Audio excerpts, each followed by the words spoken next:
The Z to Z Podcast.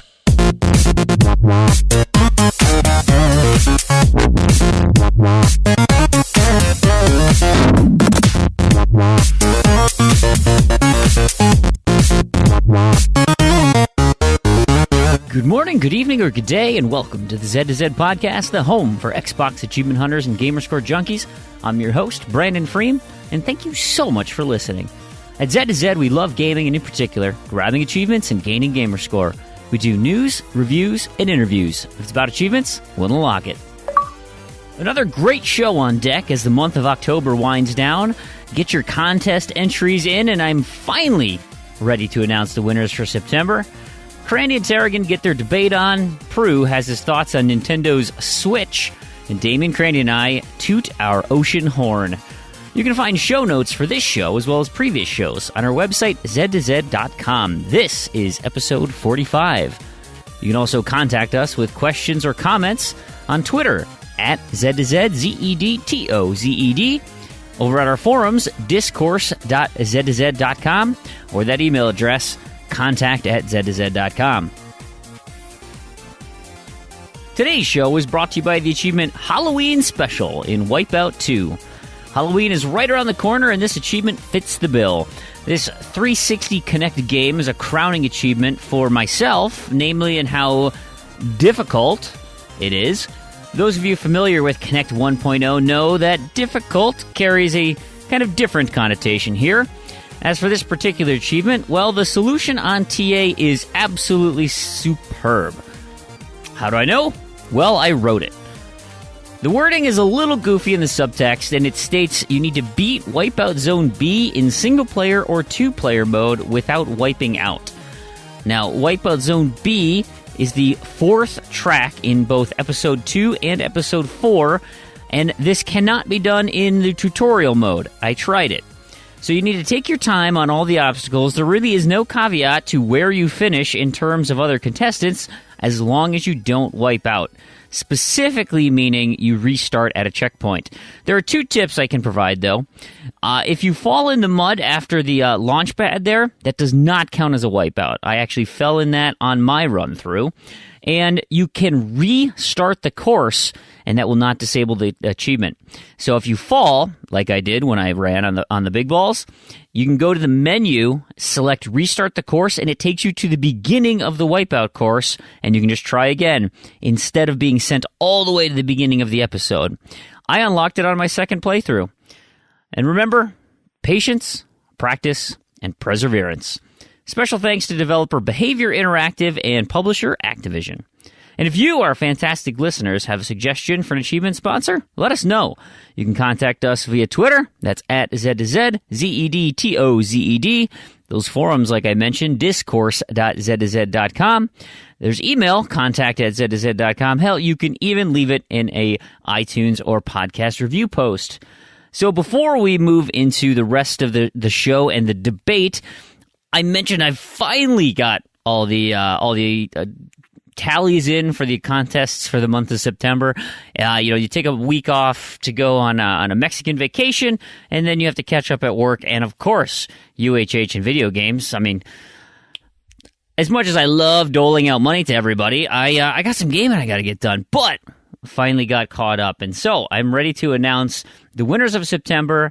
And since October's pretty much done, I'll give you a sneak peek as to what you can expect in November. So, first things first, let's talk about the Gamertag Challenge for September. Now, I rolled like I did last month, so in August, which was Z to Z when I rolled it. Guess what? Freem won. Well, of course, I re-rolled it and got somebody else. So for the month of September, we had Big L and CS Geek Squad, and guess what? I won again. Man, I feel lucky. So my first roll was me. Second roll was another host of the show, Angel SK, Joe. Sorry, we just can't give you money. So we went to our third roll, and that is the man himself, none other than Spanky and Spronkle. So you get yourself a $10 gift card for the September Gamertag Challenge. Now, the October Gamertag Challenge, which is undergoing right now, Facial LaFleur should be wrapping up. And November, if you guys are planning ahead, is Lord Chabello 13. So that shouldn't be terribly difficult, but it's a nice variety. So get your submissions in for this month.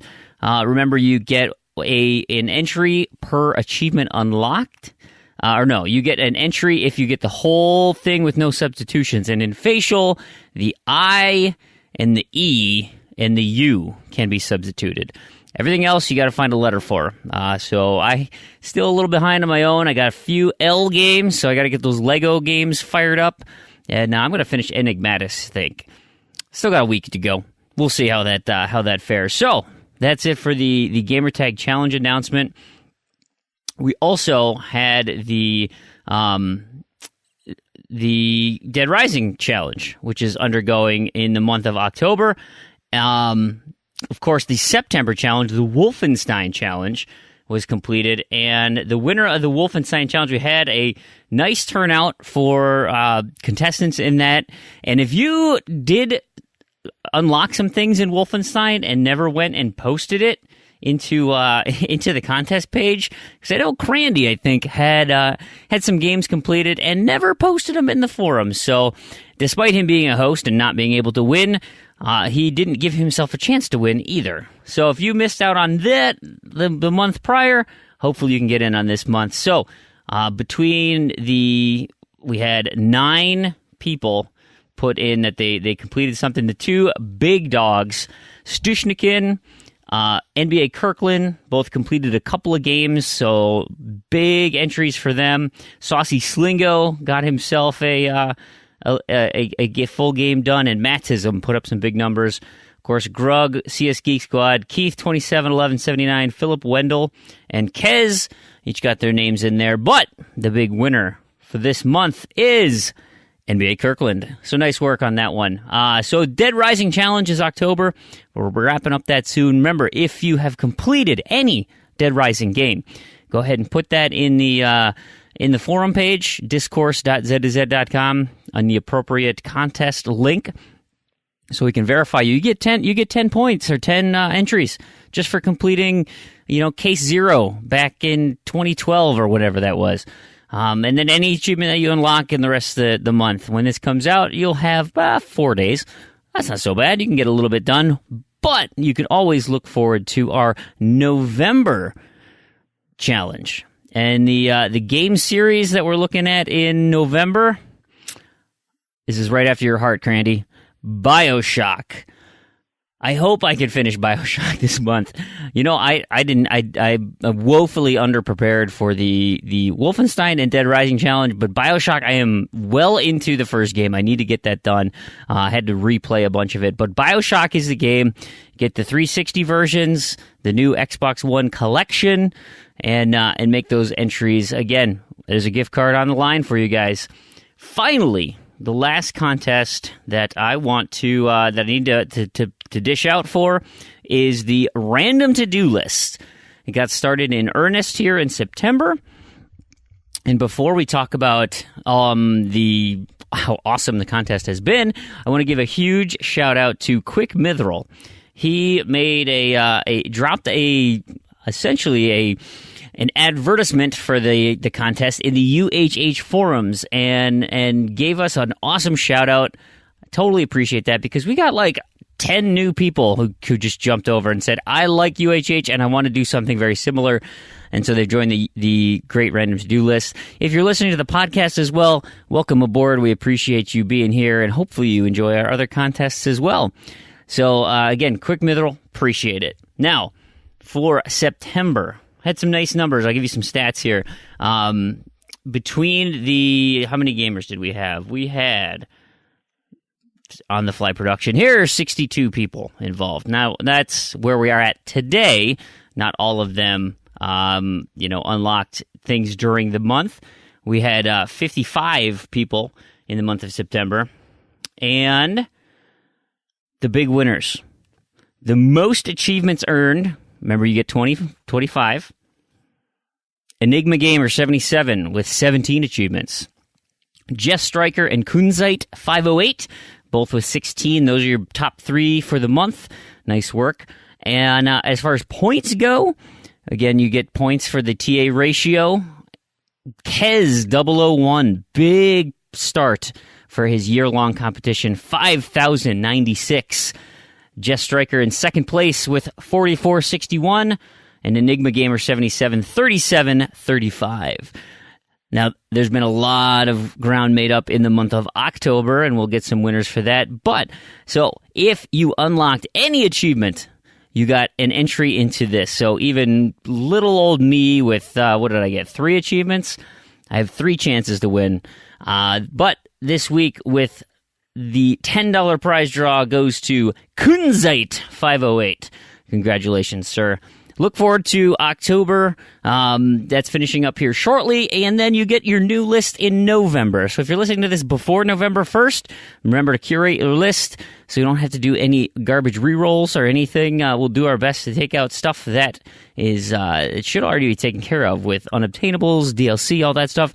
Not in the system, but it's on your head if you put the wrong game in. So make sure your lists and collections are up to date, and we look forward to your November run. So I think that's about it for me. I think we should... the last thing I want to make mention to is anything that you unlock, anything toward these achievements, throw them in the forum so we can see them. I can't go and look everybody else up, so if you want to be a part of the contest, you want to get your name in for the drawing, you gotta go over to our forums, discourse.z2z.com. So with that, let's have our own discourse in the form of a debate. Prue, why don't you lead us into the heated matchup between Crandy and Urban? All right, everyone. Here we are for our very first head-to-head Z2Z debate. And on my left, we have Tarragon representing Team Dead Rising 2. Hello, Tarragon. Howdy. And on my right, representing Team Dead Rising 1, we have Crandy. Crandy, how are you? I'm doing great, but I think my opponent's moral character is bad. Excuse me, Therefore, sir. I'm sir. correct. No, sir, we're not even at that part yet. Oh, we're not doing that kind of debate? We're doing a debate. Okay. Well, I mean, such a nasty man. It could devolve into that. We're not really sure how this is going to go. But no. You know what? I think we should. I'm joking, of course. I do not enjoy those kind of debates. So by completely a random chance, Crandy has been chosen to go first. So Crandy, we're going to give you 3 minutes of an opening argument, and tell us why you think Dead Rising 1 is greater than Dead Rising 2. Okay, just to clarify, in our debate, are we including Off the Record as part of Dead Rising 2? No. Okay, we're just doing vanilla Dead Rising 2. Okay, let me get out my stopwatch to make sure my timing's good. Okay, I'm getting into it. Okay. 1.5 minutes left. I'm kidding. All right. I'm starting now. So, I think the amount of detail was inferior in Dead Rising 2 when compared to Dead Rising 1. Dead Rising 1 had a very distinct day and night cycle, such as the mall shuts down, the great mall music turns off. The zombies got stronger in both, but night was really distinctly night. Where in Dead Rising 2, you're in Vegas, it's always bright, and I felt like that took away from some of the detail, from some of the atmosphere. Dead Rising 1 also had great food interactions that added a lot of detail to the game, such as cooking food in ovens, such as ice pops melting, meat rotting when you carried it with you for too long, and then it would make you sick. It would be less effective, etc. This is great details that were added into the game that were missing from Dead Rising 2. The item variety in Dead Rising 1 was better. You had different types of wine, different types of skateboards that you would randomly pick up from the infinite spawns, where in Dead Rising 2 that was missing. You had less fun items in Dead Rising 2. In Dead Rising 1, you had things like flour, canned food, salmon in the grocery store. The flour, when you broke it, flour would fly in the air. In Dead Rising 2, it felt to me that a lot of these fun items were missing and that they added a lot of character to the game. These fun items were also often scarcely placed and almost completely useless. Some of the fun items in Dead Rising 2 that were still present actually had a purpose when you comboed them, taking away from their uselessness and their kind of detail. And they added detail because they let you interact with everything and added to that kind of idea of everything as a weapon in Dead Rising that was kind of felt somewhat lost in Dead Rising 2. Other examples are things like cabbage and red cabbage. There was no point to having those two items other than adding item variety. And in places like the grocery store, you had every slot filled with a different item that you could pick up and interact with. In many of the stores, particularly the food stores, behind the counters, behind the shelves, you would have things like cabbage boxes that were labeled and you could read that I felt like were not present in Dead Rising 2. You have every aisle in the grocery store is filled with items that are different and they're all readable. You can see what they are. Things like breadcrumbs, things like cleaning supplies. Colombian Roastmasters, for example, had little ads on the table like you would see if you were sitting in that type of sit-down restaurant. I felt like Dead Rising 2, the items were kind of too available. They're strewn everywhere. There were, lead pipes all over the place. There's alcohol lining the streets.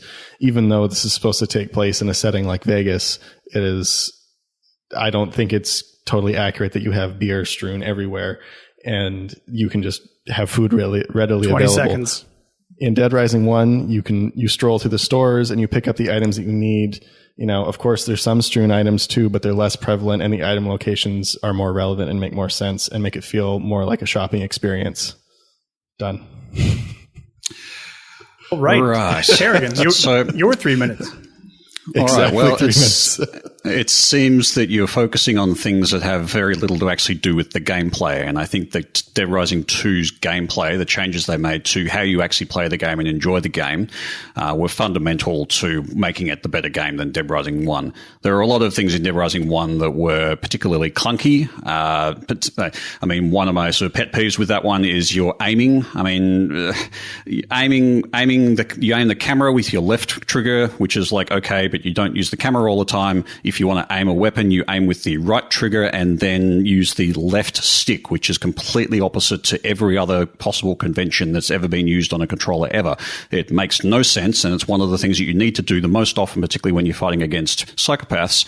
So what the hell? They got rid of a lot of those clunky kind of controls. They streamlined a lot of the things there. They also fixed up a lot of things like clunky animations. I actually just went through and watched all of the cutscenes again, and the cutscenes compare, like from Dead Rising 1 compared to Dead Rising 2, Dead Rising 2 wins hands down because the voice acting is better, the motion capture is better, the animation is better. It's just generally better, like well done. Whereas Dead Rising 1 was just very kind of clunky and you could see the rough edges. I think Dead Rising 2 actually had the better plot. Dead Rising 1's plot was pretty sort of non-existent. You get the whole kind of, okay, Carlito's there to try and spread the zombie disease as some kind of terrorist act, but the rest of it falls apart and there's nothing really surprising about the plot beyond that. Whereas in Dead Rising 2, you had two antagonists that were playing off each other with their own specific goals in mind. One was to get rich, one was for the company, which, I'll try not to leak spoilers of the game, but, you've got two antagonists with two completely separate goals, but they work together because they're going towards, like, their goals are shared in part. And because of that, you get significant plot twists, things that really surprise you in the story. And the end of the story is fulfilling and satisfying because you've gotten through all of these things and then there's this extra bit of a surprise at the end, and that's done. I think the game show element was genius. It kind of brought the bizarre nature. The whole thing with Dead Rising 1 was that you would have a lot of fun with basically screwing around with weird things and zombies. The game show and the arena style event that sort of surrounded that basically took that to extreme, and I think it did that in a good way. It really encapsulated the hilariousness and the silliness of what Dead Rising 1 tried to do. Who can argue with a slycicle? The slycicle and the combo weapons made that game possibly the most fun that I've ever had in those sort of sandbox games. Going back to Dead Rising 1 without combo weapons just felt like a chore. It's like, okay, well, I've got a bat and I know it's going to run out. But if I had my combo weapons back, it'd be like back to awesomeness. Another thing. Sorry. We've reached the end of your time. A frickin' tiger. I'm sorry, sir. You can't speak over the moderator. All right. So we have now heard both parties' opening statements. Crandy, we're going to throw it over to you for a quick 2-minute rebuttal. All right. I am starting now. So I felt like in Dead Rising 1, I thought the story was superior and the Dead Rising 2 story was inferior. In part to, I felt like the psychos in Dead Rising 2 were not very relatable compared to Dead Rising 1, particularly on the death sequences. You would feel like these people were people in the end, and you kind of felt bad losing them. Where in Dead Rising 2, there were a couple of cases where that was true, but I felt like it was less so than Dead Rising 1. Dead Rising 2, the Zombrex mechanic was super annoying and really, to me, added absolutely nothing to the story other than having to go back to the safe room. Then that brings me to my next point, character development. I felt like Katie and Chuck, you had no reason to like them. They weren't thrown in, you weren't put in a situation where, like Frank, you kind of slowly developed more. He slowly became more likable, where Katie and Chuck, you're just kind of like, you just wanted Katie to die. Like, she was annoying because you had to keep bringing your Zombrex. You didn't really have a reason to really go out and care other than Chuck cares about her. And because I didn't really feel like Chuck was that great of a character, it made Katie less important to me. The Dead Rising made me want to keep playing and find out what was going on. It was kind of, you're thrown into this, there's not a lot of detail, and you want to keep playing to find out what happened. Dead Rising 2, you more or less knew what was going on, and you're more concerned with who caused it. Ending A in Dead Rising was 30 great. seconds? To me, combo weapons felt like a chore, and opposite to what you said about Dead Rising 1, where I felt like the individual items were less of a chore because you just picked them up and used them. They were readily available for the most part, and it added to that everything as a weapon feel that I felt like was a core feature of Dead Rising 1. All right, Tarragon, you have 2 minutes now. I wish I had like 30 more seconds. All right. Well, on the psychos, having rewatched through all of the psycho deaths as well, and also the intros to a lot of those psychos from Dead Rising 1, I felt the acting of the psychos in particular in Dead Rising 1 was so over the top and so badly done that it just made me cringe to watch them. I couldn't find them relatable at all. There was no humanity in them. They were just completely over the top, and not only that, but just completely badly overacted that you couldn't really take them seriously as anything other than a caricature of some kind of character of The psychos in number 1 were trash, I think, and in the second one there was some that were good, but that's just the nature of the psychos, I think, overall. As far as the item variety and the combo weapons goes, well, yeah, everything is still a weapon in Dead Rising 2. I mean, there was still a lot of things that were completely useless as weapons, just as much as in Dead Rising 1, that were just there because they were funny. I mean, you pick up the giant hand, for example, and you can poke zombies with it. You're not killing anybody, but it's kind of fun just to do. I don't think any of that was lost, and I think the combo weapons really kind of added to that and made, some of those combo weapons were just ridiculous and did really silly things, and they made you laugh. And I mean, that was kind of the fun of Dead Rising 2, was a lot of the combo stuff. The Zombrex mechanic and Chuck and I forget the name of the kid now. I don't know. I guess not having been, I'm not a father, but if I were a father, I think I would probably find Chuck much more relatable as taking care of his kid and then being framed for the whole zombie outbreak. That in itself is, I think, a pretty good hook as far as a character goes. I initially had problems relating to Chuck when I moved from Dead Rising 1 to Dead Rising 2, but as I played it more, I grew to like Chuck quite a lot over time. And certainly Katie. Looking after Katie was certainly something that needed to be kind of it became key to playing that game, I think. I certainly had no problem with it. All right. And particularly, yeah, is that it? That's it. I'm sorry.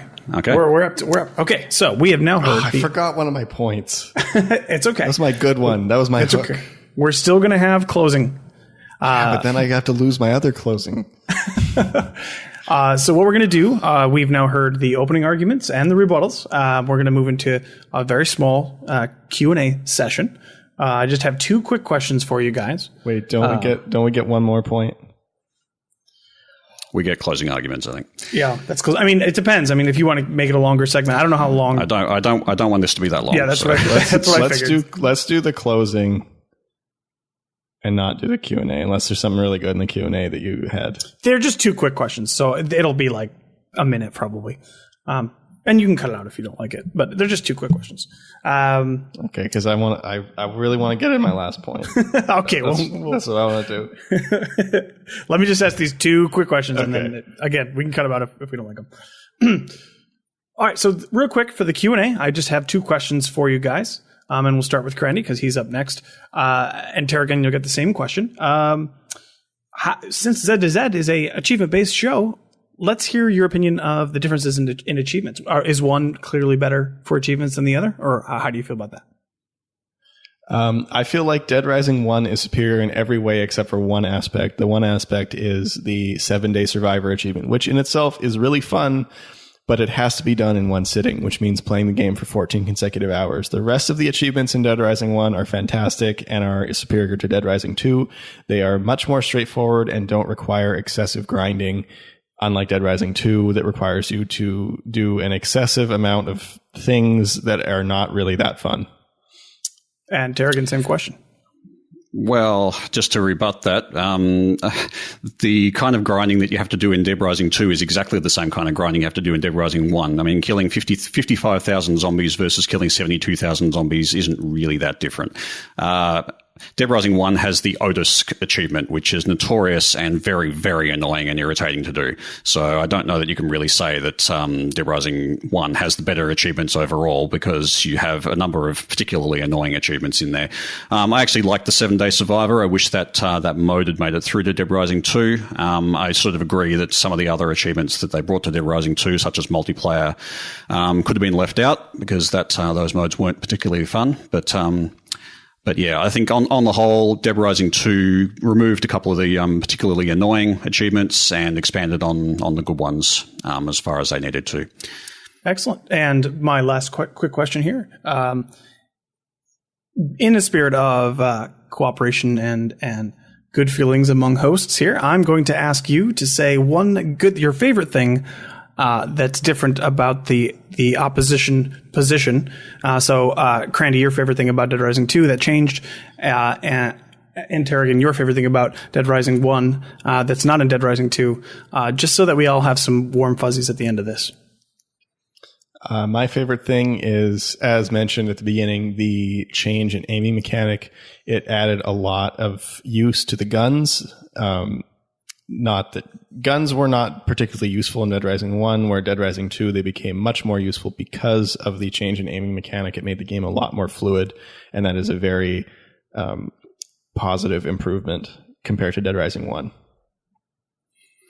I would have to say the 7-day survivor, that mode is something that I've really missed from Dead Rising 1. It was definitely an achievement that took a lot of work to get through, and I don't feel that Dead Rising 2 really has a similar kind of mechanic, so that's something I miss. Excellent. So let's move into closing arguments. Since Crandy opened for us, Tarragon, we're going to have you do the closing first for us. So you have a minute to give us your closing argument here. Well, I think regardless of what Crandy says about the item detail and being able to use everything, I think that those things are relatively irrelevant. I think that Dead Rising 2 actually added a lot more to the gameplay and the things that you actually do and made them useful and made you part of the action, whereas Dead Rising 1, you could just run around and do things that were completely useless and didn't really further the plot or didn't really help you at all. Dead Rising 2 also had a bunch of extra things you could interact with, like the craps dice, mechanical bull riding, spin the wheel, gambling machines, all those extra things that you could do. There was a bunch more extra vehicles you could jump on. There was the little bike. There's lots of little fun things you get add in there. Also, the vehicles aren't made of cardboard. It feels like Dead Rising 1, you get into a car and it breaks down after mowing down about 10 zombies, whereas in Dead Rising 2, you could actually drive them places and do things with them. Yeah, I found going back to the game, I would find much more fun wandering around Vegas in Dead Rising 2 than wandering around in Willamette. And that's basically at the end of it. All right. Well, Crandy, your turn. Let's 1 minute for closing statement. Okay. So for me, I focus more, not so much on the gameplay, but the atmosphere. The atmosphere for me is what made Dead Rising what it is, and something I really, really enjoy going back to and experiencing. I felt like the atmosphere in Dead Rising 2 just wasn't quite there and as immersive as it was in Dead Rising 1. I focused more on the mystery plot versus the twist plot, and that's why I enjoyed it.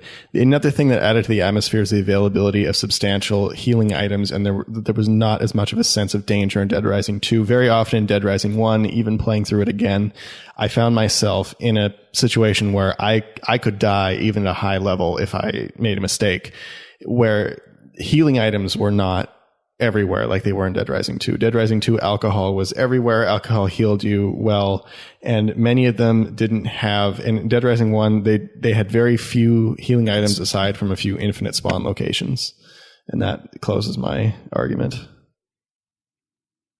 Right.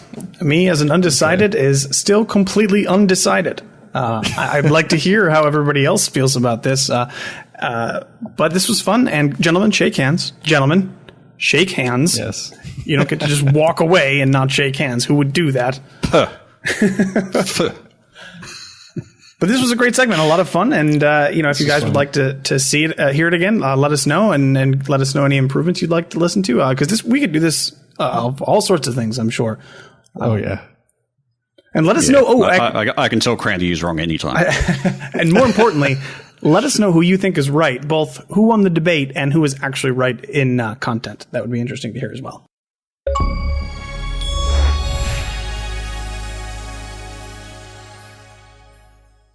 All right, well, I think that debate settled absolutely nothing, but we'll leave it up to you, our wonderful listeners. You guys can chime in.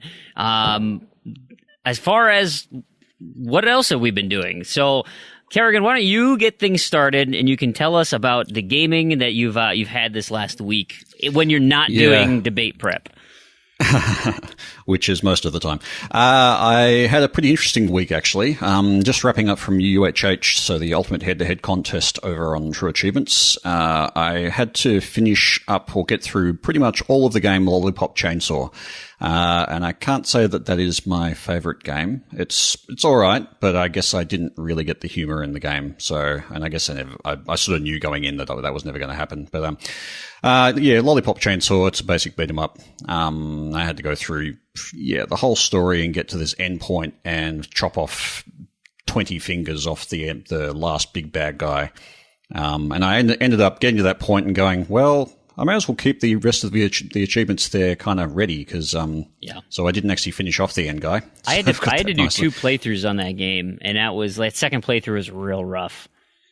Yeah. Like it was. I mean, it's a zombie game, so I enjoyed it on the first time through for what I could. I mean, it's so campy, and it reminds me of like a B movie, a zombie B movie. It's very like that, isn't it? Yeah. And so, I mean, I liked it enough, but yeah, I'm not going to lie to you. That second playthrough was just pulling teeth.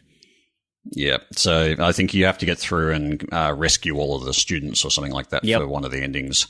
So, there's sort of almost 2 mandatory completions. But not sure if we're going back to that one anytime soon. So that kind of finished off the UHH week 3, which I managed to win. So I won all 3 of my weeks, which was kind of good. Nice work. Then started the week. I was getting very, very close to my 3333333 milestone, and I'd been planning to do Smoke and Mirrors, which is the drive 8 hours in a limo through the desert achievement, which is literally 8 hours, no pausing. That was Monday night or Tuesday night, one of those. And I can unhappily say that I failed. I got to 6 hours and 56 minutes before I accidentally crashed due to distraction. I was watching a movie at the same time. Oh my God, that's awful. Driving 8 hours is pretty boring, but there was just some action sequence thing happening in Green Lantern, which just caught my eye for too long and crash. Green Lantern. Oh man, of all movies. Green Lantern. Don't text and drive, kids.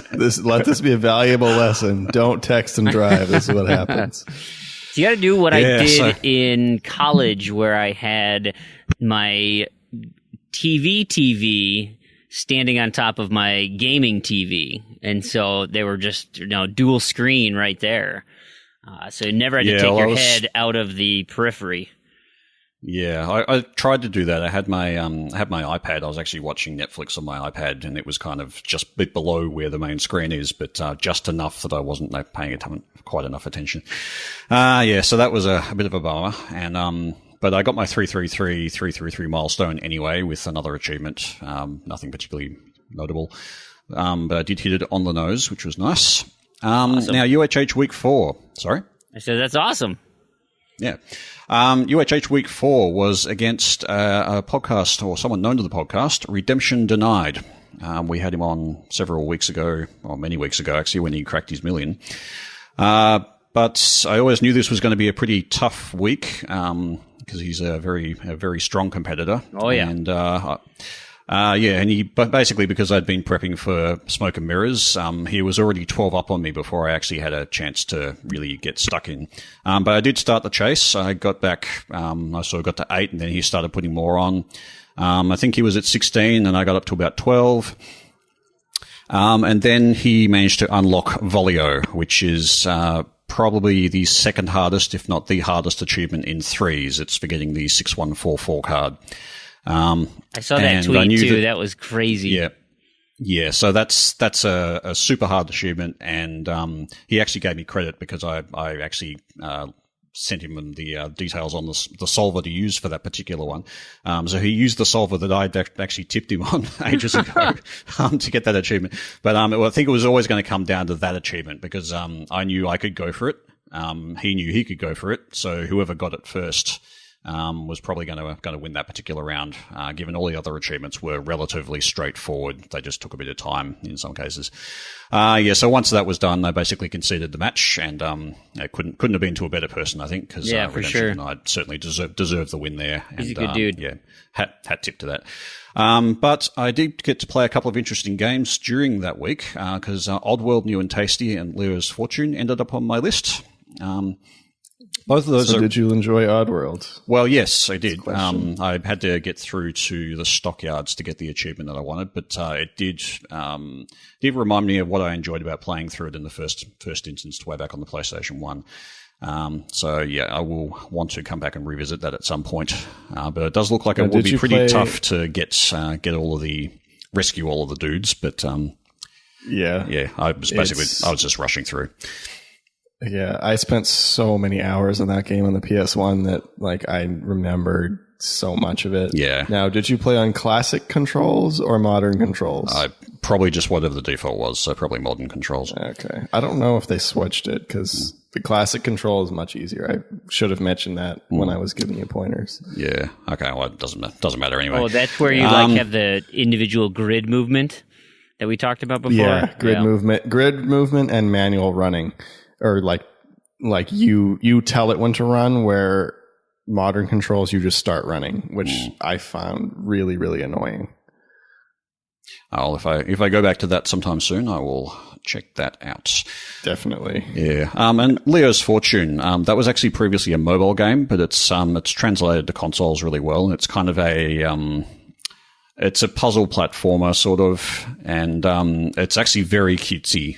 But your characters are basically a puffball, and you can sort of blow up and float for bits. And doesn't he have a mustache? Yeah, he has a mustache, and he's just kind of a funny little dude. He kind of speaks in a bit of an accent, and when you do certain things, he's like, oh, and jumps around. Does he have a monocle too? He may, yeah. I think he sounds like some sort of rich British dude. Whoa, yeah. Like the Monopoly guy, only with a big fuzzy green face. Yeah, it's really cute, and it's actually quite fun. So I highly recommend that game if you haven't already picked that up. So anyway, once Redemption, I got Volio, which actually got his 19th, and then he went on to get his 20th, which basically definitely locked me out of winning the round. I basically gave up on that and started playing things I wanted to play. And I picked up a game I'd been meaning to play for ages, which was Lifeless Planet. That's one of the shared ones I've got with you, Fream. I'm not sure if you've played it. Nope. It's essentially it's a kind of a 3D puzzle platformer, sort of. And you basically go through a journey you land on a planet which was meant to be colonized, but you get there and it's basically dead, and you've got to work out why.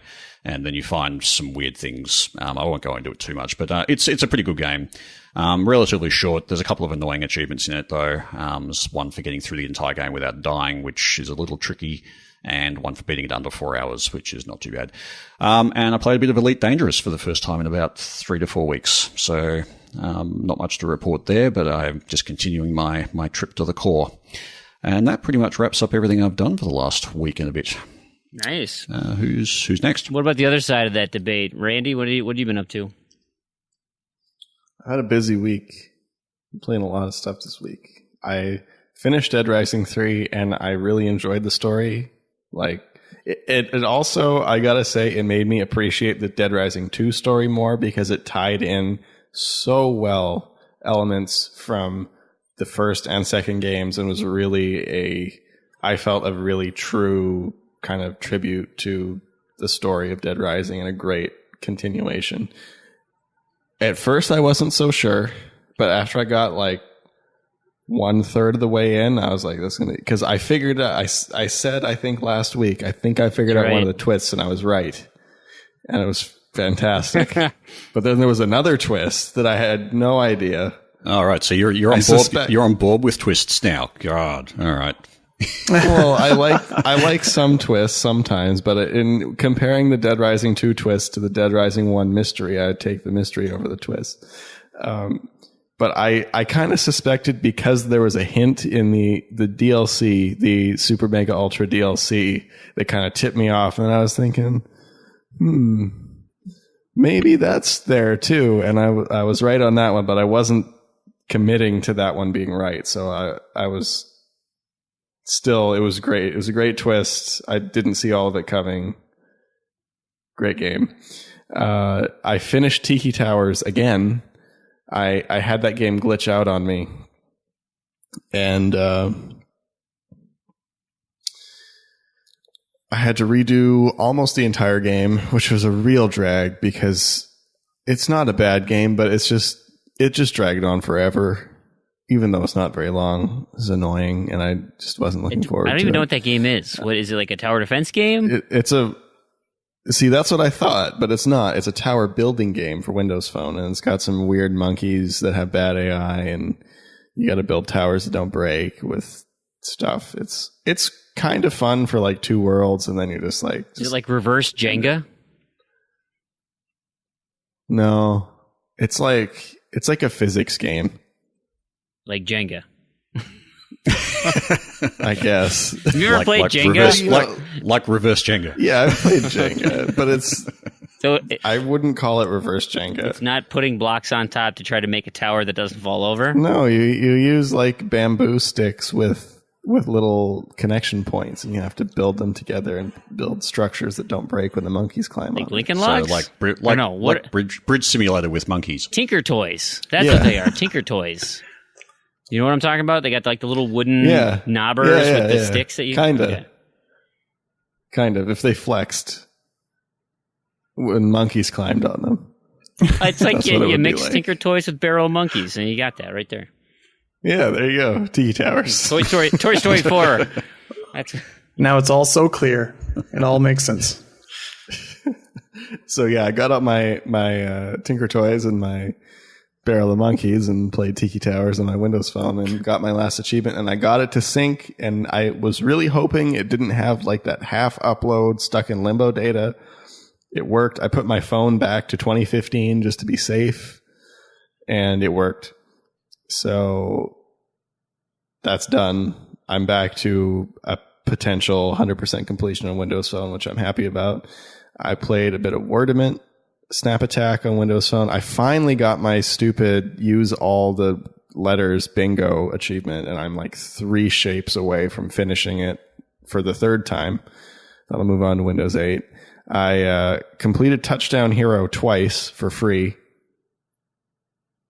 Didn't pay a dollar to Game Poopers. Yeah, how was that? That sounds sneaky. I have some friends that visited. Of course. I got you. Of course. Yeah. That's great. They were very kind, and they logged into my computer and my Windows Phone. That only works on Windows Phone 10, by the way. You cannot do it on Windows Phone 8.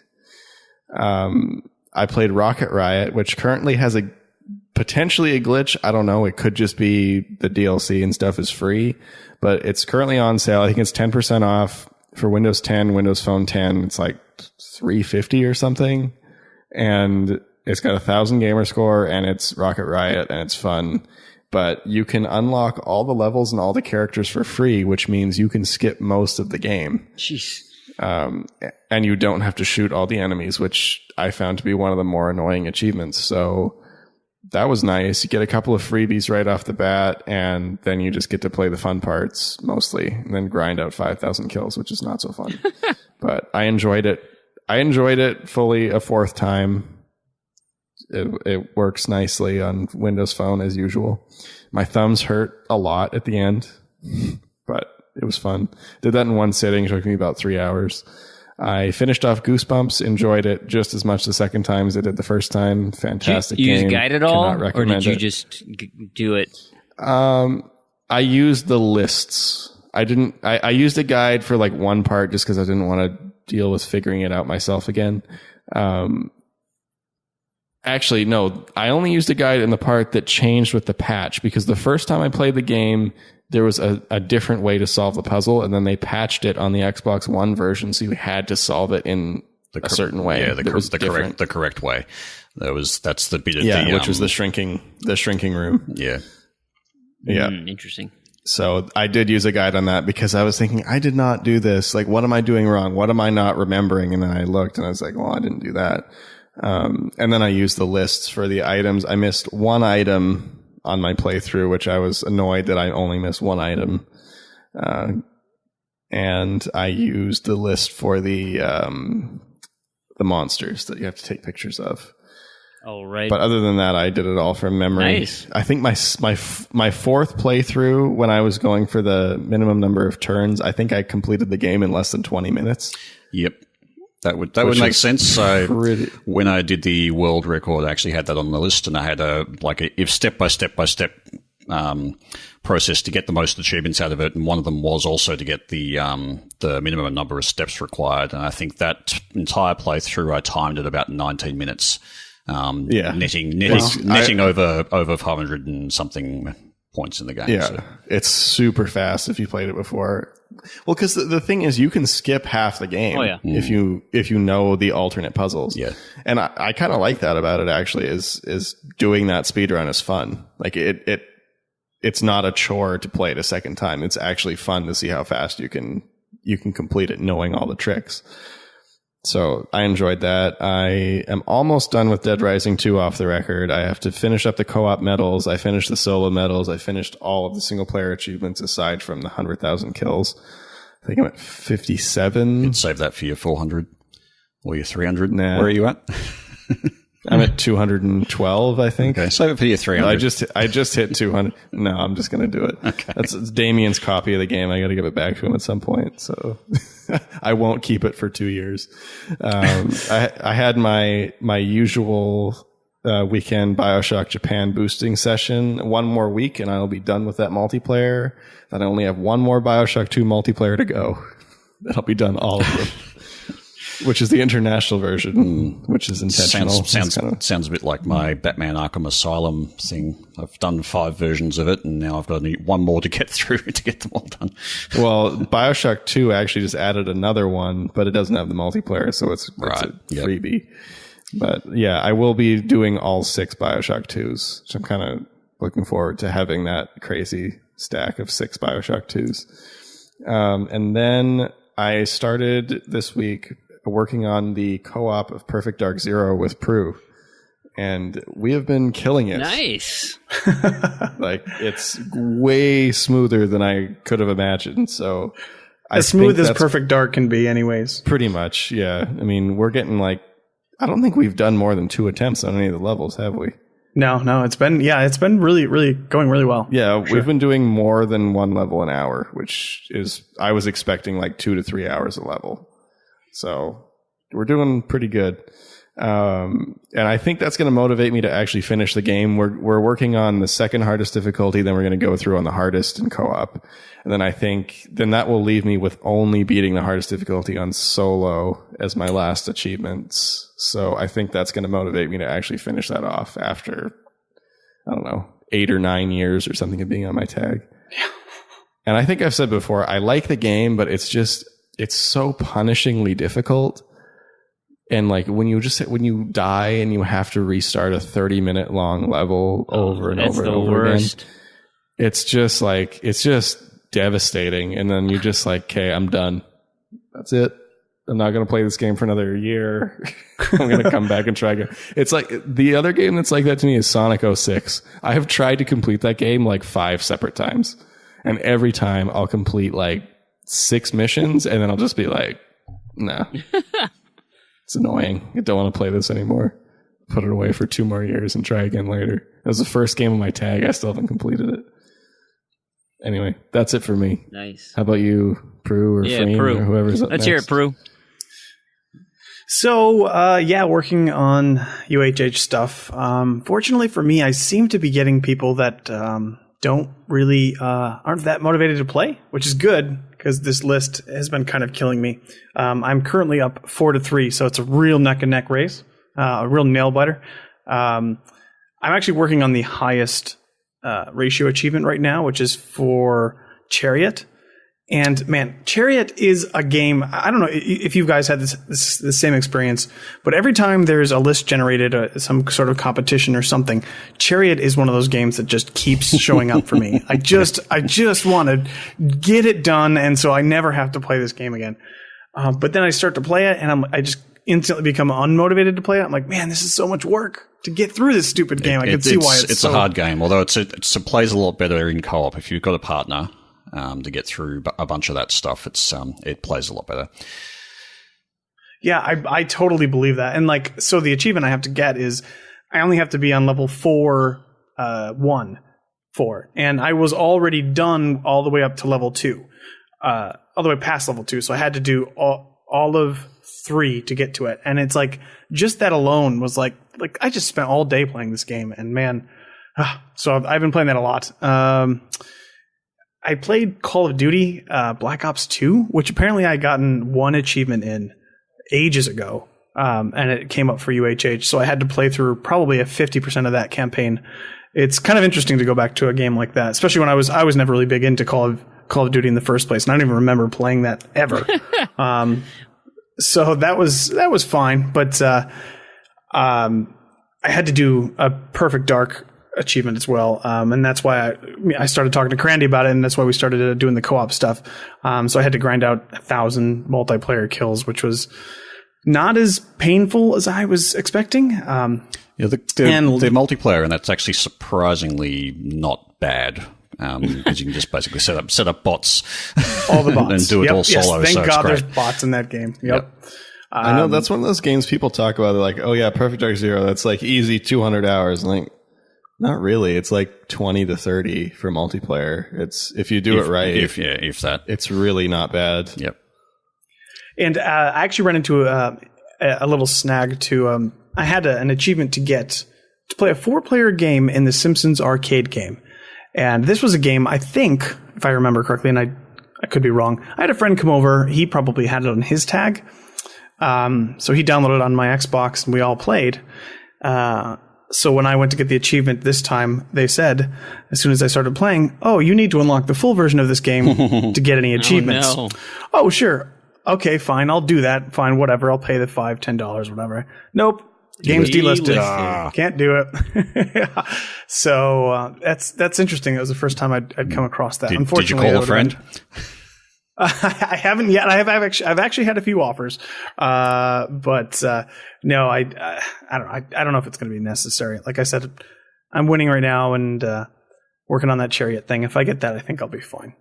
So besides that, and doing Perfect Dark with Crandy, and I played a game with Fream this week as well. I can't remember. One of our community members, I can't remember his name, so we'll just skip over that. Set up a Titanfall session. Like large W or something? So something like that. I don't think it really matters. So a bunch of us got together and played some Titanfall, and it was a slow start, but once we got into it, it was good. We all, I think, 7 achievements for everybody. I think I remember who that was. Oversized Vowel. I think that was it. Yeah, that's what I think that's who it was. Yeah.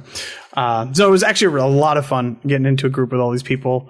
I'm just used to chatting with it in Discord and stuff, and it was a great time. Agreed. Other than that, almost finished up BioShock 2 on the BioShock collection, and picked up Gears of War. So the last thing I want to say, picked up Gears of War 4, and I played through all 3 of the first 3 Gears of War on Insane. Gears of War 4, maybe my Gears skills are just a little rusty. Man, it took me and my friend probably 3 hours to get through the prologue of that game. Oh, dear. It is tough. It is really hard. And so it's a slow effort on that one. But now, that's is it a good hard or is it like a punishing, not fun hard? It's kind of overly punishing, I would say. But we did get past the prologue, and the actual first level of the game seems to be going much, much easier than that prologue. So I don't know if it's just poor level design or what's going on there, or maybe we were just terrible, which is certainly a possibility. Is it like bullet sponge bosses? Because that's what I'm seeing. It's you die so quickly, and you can't. So I'm sure a lot of people are familiar with the down mechanic in Gears of War, where if you get shot enough, you just go down and your partner can revive you. It seems to not be enabled in Insane mode, whereas as soon as you get enough damage, you're dead. There's no reviving. You're just down. And I can't remember if that was the case with the other Insane modes or not. Oh, so it's like the split up sections on Gears of War 2 or Gears of War 1 where everybody hated. Yeah, exactly. It was tough, man. That first level, and I don't know. Again, I don't know what we were doing wrong, but we seem to be just doing just fine in the first level. So we'll see how that goes. But once we get to a boss, I'm sure it's going to be real fun. I bet. I also played some Gears this week, although it was Gears 3. We are still, Matism, Kushmoose, and Saucy Slingo and I are continuing our Gears 3 Insane run. And the reason I mentioned bullet sponge bosses is because that's how it's proceeded for us. And we've made it to the final boss of the game. Of course, I've never actually beaten the game, so I don't know how many phases this boss ends up having. But what we're seeing is there's not really anywhere to hide. And so, like, you can't just hunker down in a side, and if you want to play conservatively, well, you take too much time, the boss is going to destroy the objective, and you're going to lose. So you have to, 2 of you have to be putting bullets on the boss, and 2 of you have to be cleaning up ads, and it is excruciating. I think it was 12:15 on a work night when we made it to the boss, and I'm like, okay, I mean, it's the boss of the game. I should just finish this. And so we ended up playing till 1:30 in the morning. Oh my, and still didn't beat her.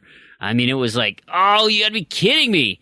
So frustrating. And so I had that same experience with my friends too.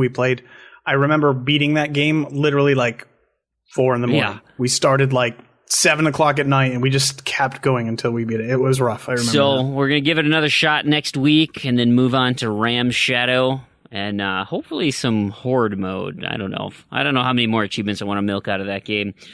So that's my standing Tuesday Gears day.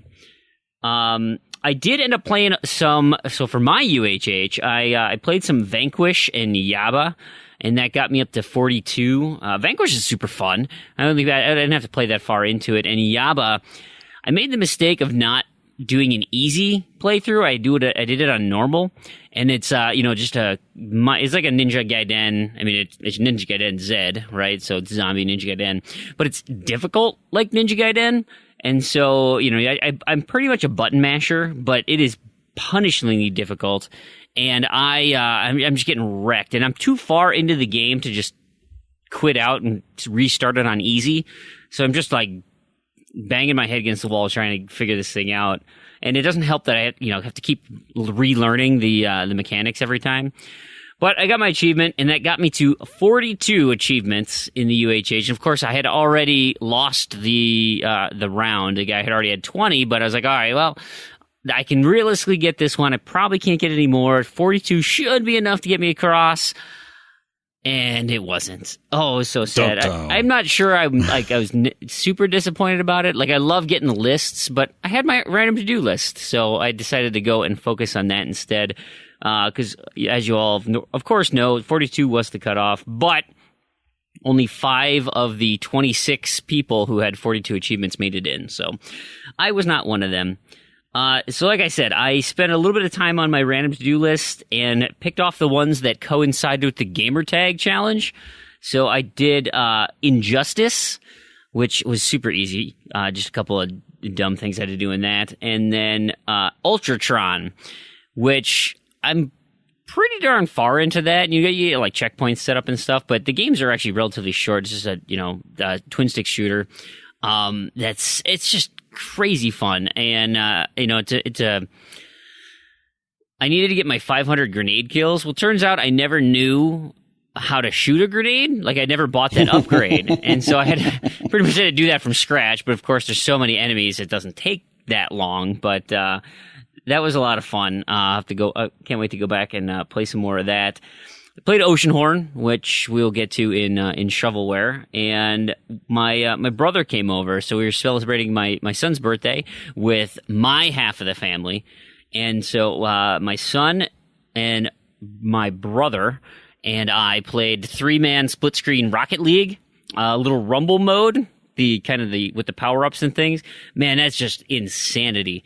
It reminds me a lot of like kind of a Mario Kart battle, but you're not actually like actively trying to hurt the other guys, even though you can. You still got that ball to deal with, but it is just a hoot. And we were playing it as 3 of us against 3 bots, and so because my son, he's good, but he's not that good. He understands the mechanics of driving, but all of a sudden it'd be like, I'll see him flying. He's like freaking out, like, my controller's not working. I'm like, buddy, he's like, this car's too slow. Seriously, all the cars are the same. It's just a different skin. Well, I don't know what's going on with this car.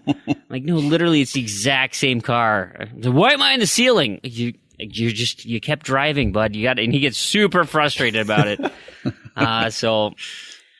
But that's a great family game for us to play. Like Prue mentioned, the final thing I'll add here is we have our Titanfall Thursdays, which so the crew, we had an 8-man crew, and that was awesome. So Big L, Matriarch, Kushmoose, Beast Middle, Stushnikin, Prue, and CS Geek Squad and myself. We were playing. I think you mean small consonant. Small consonant, and we were doing win streaks, the 10 win streaks, and we ended up doing eject kills, where you pull and pull harder. And yep. I seem to think that everybody's really struggled with that railgun kill, except me. First try, badoosh. I remember Prue missing wildly on my floating body for a while. I think I threw you off when I was shooting my carbine at you in your Titan. But anyways, that was super fun, like Prue mentioned. It was great. And so there's going to be a standing thing. So if you're listening to this, right, the show releases on Wednesday, then Thursday to tomorrow, we're going to be doing more Last Titan Standing. We got to try to get the 50 wins in that. That should take most of the night. I don't know, how much more we'll end up doing past that, because ultimately I still need to play some campaign games. I still need to do Frontier Defense, and I need to do all that random crap and all the the offshoot levels. So like, Last Titan Standing will be this week, but for the weeks moving forward, we're going to be doing probably at least 2 or 3 more sessions of Titanfall Thursday. So if you guys are interested, open to the community, find the session, or actually, I don't know if Big L's going to put up a session. Anyway, reach out to me, and if you want to be involved, you want to have some fun, everybody's welcome. And it was a blast. I think it was 10 p.m. Central to midnight was when we really got things moving. So we'd love to have you. Hopefully that time works for you. Sorry, all you UKers. What was that? And us Australians. Speaking of that, I forgot to mention in my recap that I played Rock Band Rivals this week. Oh my God, now, me too. I have a lot of things to say about that, but we'll save that for Shovelware Cemetery. But we do have a Z2Z crew with 6 open spaces. And we will be getting the achievements this week. Well, next week too. I'll continue to play at least a couple weeks after I get all the achievements. So if you want in, request to join and then let me know, because we currently have like 250 pending requests for randoms, because we're like We're in like the 98th percentile or Nice. something for scores because we're crazy pro and awesome. So if you want in, just make sure you let me know because there are so many invites that I'm not going to see you. But we do have 6 open spaces if you want in on that. So let me know. Send me a message on TA. Send me a message in the That's chat. awesome. Send us an email, whatever. Yeah, but if we get too many, what we're going to have to do is have tryouts. So you're going to have to prove your skills. Yes, prove your skills. Yep. Battle of the Bands. Or we can just action. have a Z to Z2 There you go. or something. And then there may or may not be a quiz about Dead Rising. Now we're talking. I hope you listen to the show. And it may or may not depend on which Dead Rising you prefer. I am the only admin in that group. That's true. funny. It's true. Just so you know. All right. Choose your answers wisely. Well, speaking of well, we are always speaking of video games. That's a terrible segue.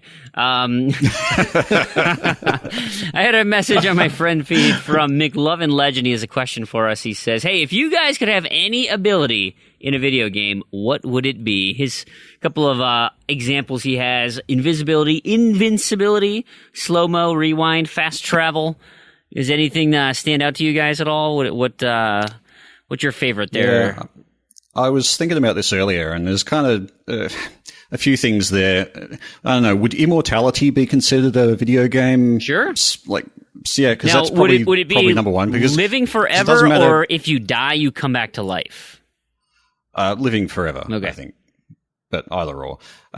Because it doesn't really matter if you're invincible, you're still going to die. Doesn't matter if you can rewind time, you're still going to die. So, I don't know, immortality seems like sort of the number one. Otherwise, I'd probably have something like rewind time, because being able to go back and redo stuff would be very, very handy, I think. See, I think the immortality in a video game standpoint is like it's like Groundhog Day, where you die and restart that part over till you get it right. You know, like in Mario, So if you it's die, kinda- you start so at the it's like checkpoint. checkpoints. Yeah, checkpoints. You make a So checkpoint in checkpoint life. system. Oh, so like if you like wake up and then you go and you get hit by a car, you just start that day over again until you don't But the get problem hit by is that car. you have to die. That's the Yeah, big thing. The problem there is that you're going to die eventually of old age or something like that, because you can't kind of checkpoint back from old age. Oh, but you know what? That actually would be. It's okay, because if you knew you had that ability, like say you went and you failed a test, you just go into the test knowing you're going to fail and remember the answers, the questions, and then you just jump off a building or something. Just Just off die. yourself. You come back. kill yourself. You could totally abuse that system. You could boost your real life for the rest of forever. That would be I'm totally fine. seeing like a Twilight Zone Outer Limits where like the person's trying to do this, and instead of dying, they just get like in a coma, or they like, that's the twist ending where they actually can't kill They themselves. can't Yeah. walk for the rest of their life. Yeah. Yeah, so I think actually being able to control your rewinds is probably the best ability there. But immortality, just because, well, we all get old and die, and I'd like to not do that. But then that comes with the pitfalls of being immortal, where you have to watch all your friends and family die. I'm sure I get over it. Yeah. Plenty of gamer score to get. Yeah, all right, I got you. You can always make a new family, but you can't get more gamers. What about you, Prue? What's on your docket? I was going to cheat a little bit and just say God mode. Is that allowed? Sure. But I think that's a little. So cheating. unlimited I will arrow say- and invulnerability. Pretty much everything. Right. Pretty much everything. Berserk mode, but 200% health. I'm split between flight and invulnerability.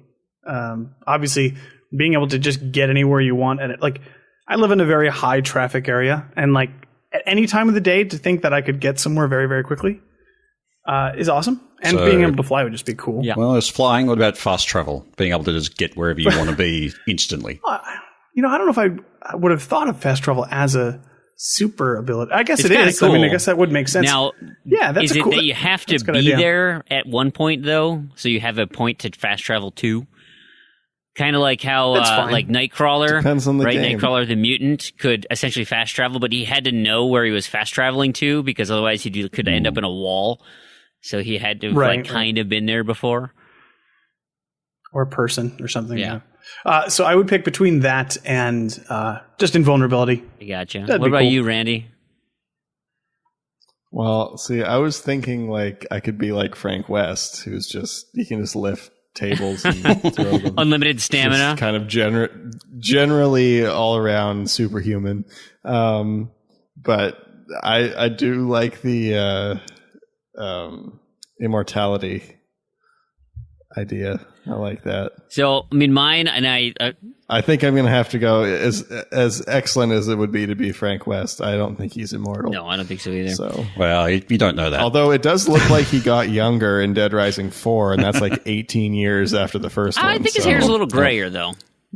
He might be a little grayer, but the Zombrex is doing wonders for his Oh, complexion. Yeah. Oh, yeah. He must be on the Zombex Pro. I mean, if it's kind of like to the point where if people didn't tell you it was Frank West, you almost wouldn't even know. To be honest, he reminds me of his character model has changed so much. He reminds me of the dude from what was that stupid character's name in Dead Rising Endgame or the Watchtower or whatever, that movie they made. Chase, I think was his name. Like that. I still that haven't looked watched like that. the guy. I need to watch that. So mine is my favorite superpower of all time, and it encompasses a lot of different things. It's telekinesis, because I could make myself fly. I could just move crap out of my way. I could make projectiles. I could do. I mean, there's just so many things I could do with telekinesis. Being all around lazy would be great too. I could likely make money doing it. I wouldn't have to, necessarily worry about living forever or doing any of that.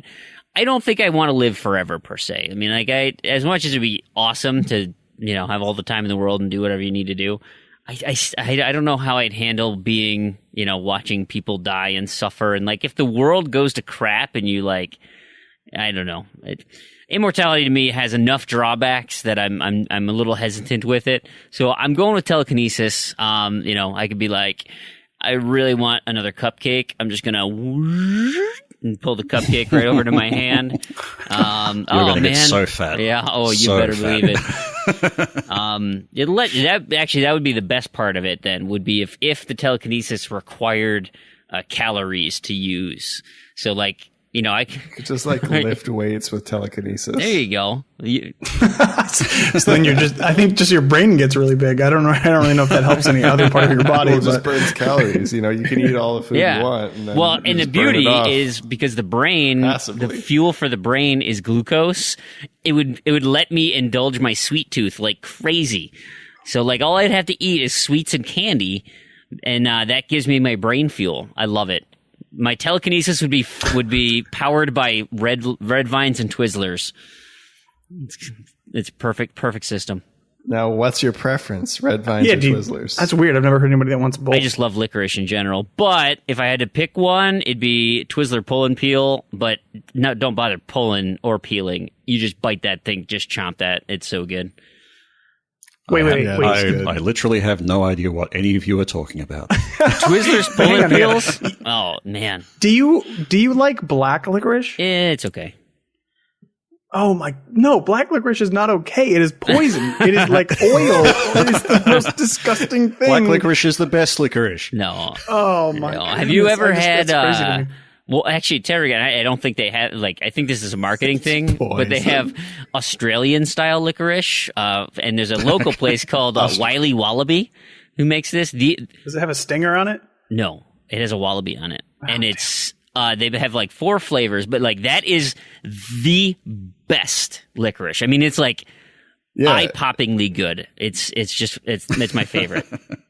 I'm surprised you don't know about it. It says it's Australian-style licorice. Oh, okay. They also have one that's nationwide. It's also in Canada. Same thing, 4 flavors, and it's called Australian eating licorice. As if you use licorice for something else. I'd much rather It's that's specifically tasty called eating the licorice. Australian cleaning licorice. It's the non-edible. Exactly. Australian eating licorice. The Australian flying licorice. So bizarre. What else are you gonna do with that? So yeah, It's that's Australian also licorice, the bomb. licorice fuel for cars. Prue, have you ever had straight anise candy? No, Obviously I don't think that's I know what that is. the flavor of black licorice is anise, and it's they've made hard candy with where you can just eat the raw material that's anise, and it's that actually tastes pretty good because you don't have to chew it really. It's almost like a lozenge that you suck on, but that's that as a more pure flavor is pretty good. But I got some from a import candy store here. I got some. It seems to be a Dutch thing to get these to get licorice and add salt to it, and it's like. Whoa! And they actually have like triple salt ones of these. So they're basically like the size of like a coin, and it's hard and it's really, really salted. And you just suck on these things, and it's just like really, really, really salty, licoricey kind of. And you sort of eating them and going, why am I eating this? And then you just keep eating more. And it's just like, I'm hearing these noises and I still don't know if you like it or not. Like it's. Well, I'm not really sure either, but you just keep eating them. He's in polite company, so he's just got to at least pretend. Yes. Like, I can't tell if you're ever get a chance or... to try it, just don't go for the triple. Just go for like just the regular salted licorice and see what you think. Gotcha. But it's kind of it's a weird thing, but yeah, that's so bizarre. It's out there. You know, yeah. I mean, like I don't like licorice in general. Like it's the red licorice is fine. It doesn't bother me or anything. But it's not real licorice. Well, maybe I have such a physical aversion to black licorice. Like I literally don't understand how people can put it in their mouth because I feel like I will die if I swallow it. I will just die. I don't think you will. But I can't promise that at all. No. I had another friend feed comment from Philip Wendell. He says, hey, collectibles can negatively impact the flow of a game's story or just be a tedious grind. What's an example of a game that does collectibles right? And that actually spurred some conversation on my friend feed, specifically by Crackdown is bad. Large Consonant, who said, hey, cog tags and gears are harmless enough, but they don't actually make the game better in any way. And he asks, do the terminals in Halo count as collectibles? They're very annoying in the Master Chief Collection when you leave the game as a separate app opens. It's like, yeah, I think that too. Yeah, the Halo games, when they added the terminals, I think it was during Anniversary, at least they kept that particular cutscene that it goes to within game. It really, I don't know why they did it that way in MCC. Yeah, to jump out to a completely different application to show you the thing. It just seems a bit dumb. Totally dumb. It's surprising because the rest of that game was designed so well. So sarcasm. He also says, well, once they got all the patches out, it was fine. But, yes, 6 months later, when it was working, it was fine. I thought it was more than 6 months later. It was. It was like a year later. I won't even get into that because I can raid cloud all over MCC, but I won't go there. Yeah. He follows up by saying his favorite collectibles are the ones that everyone hated in the Crackdown orbs.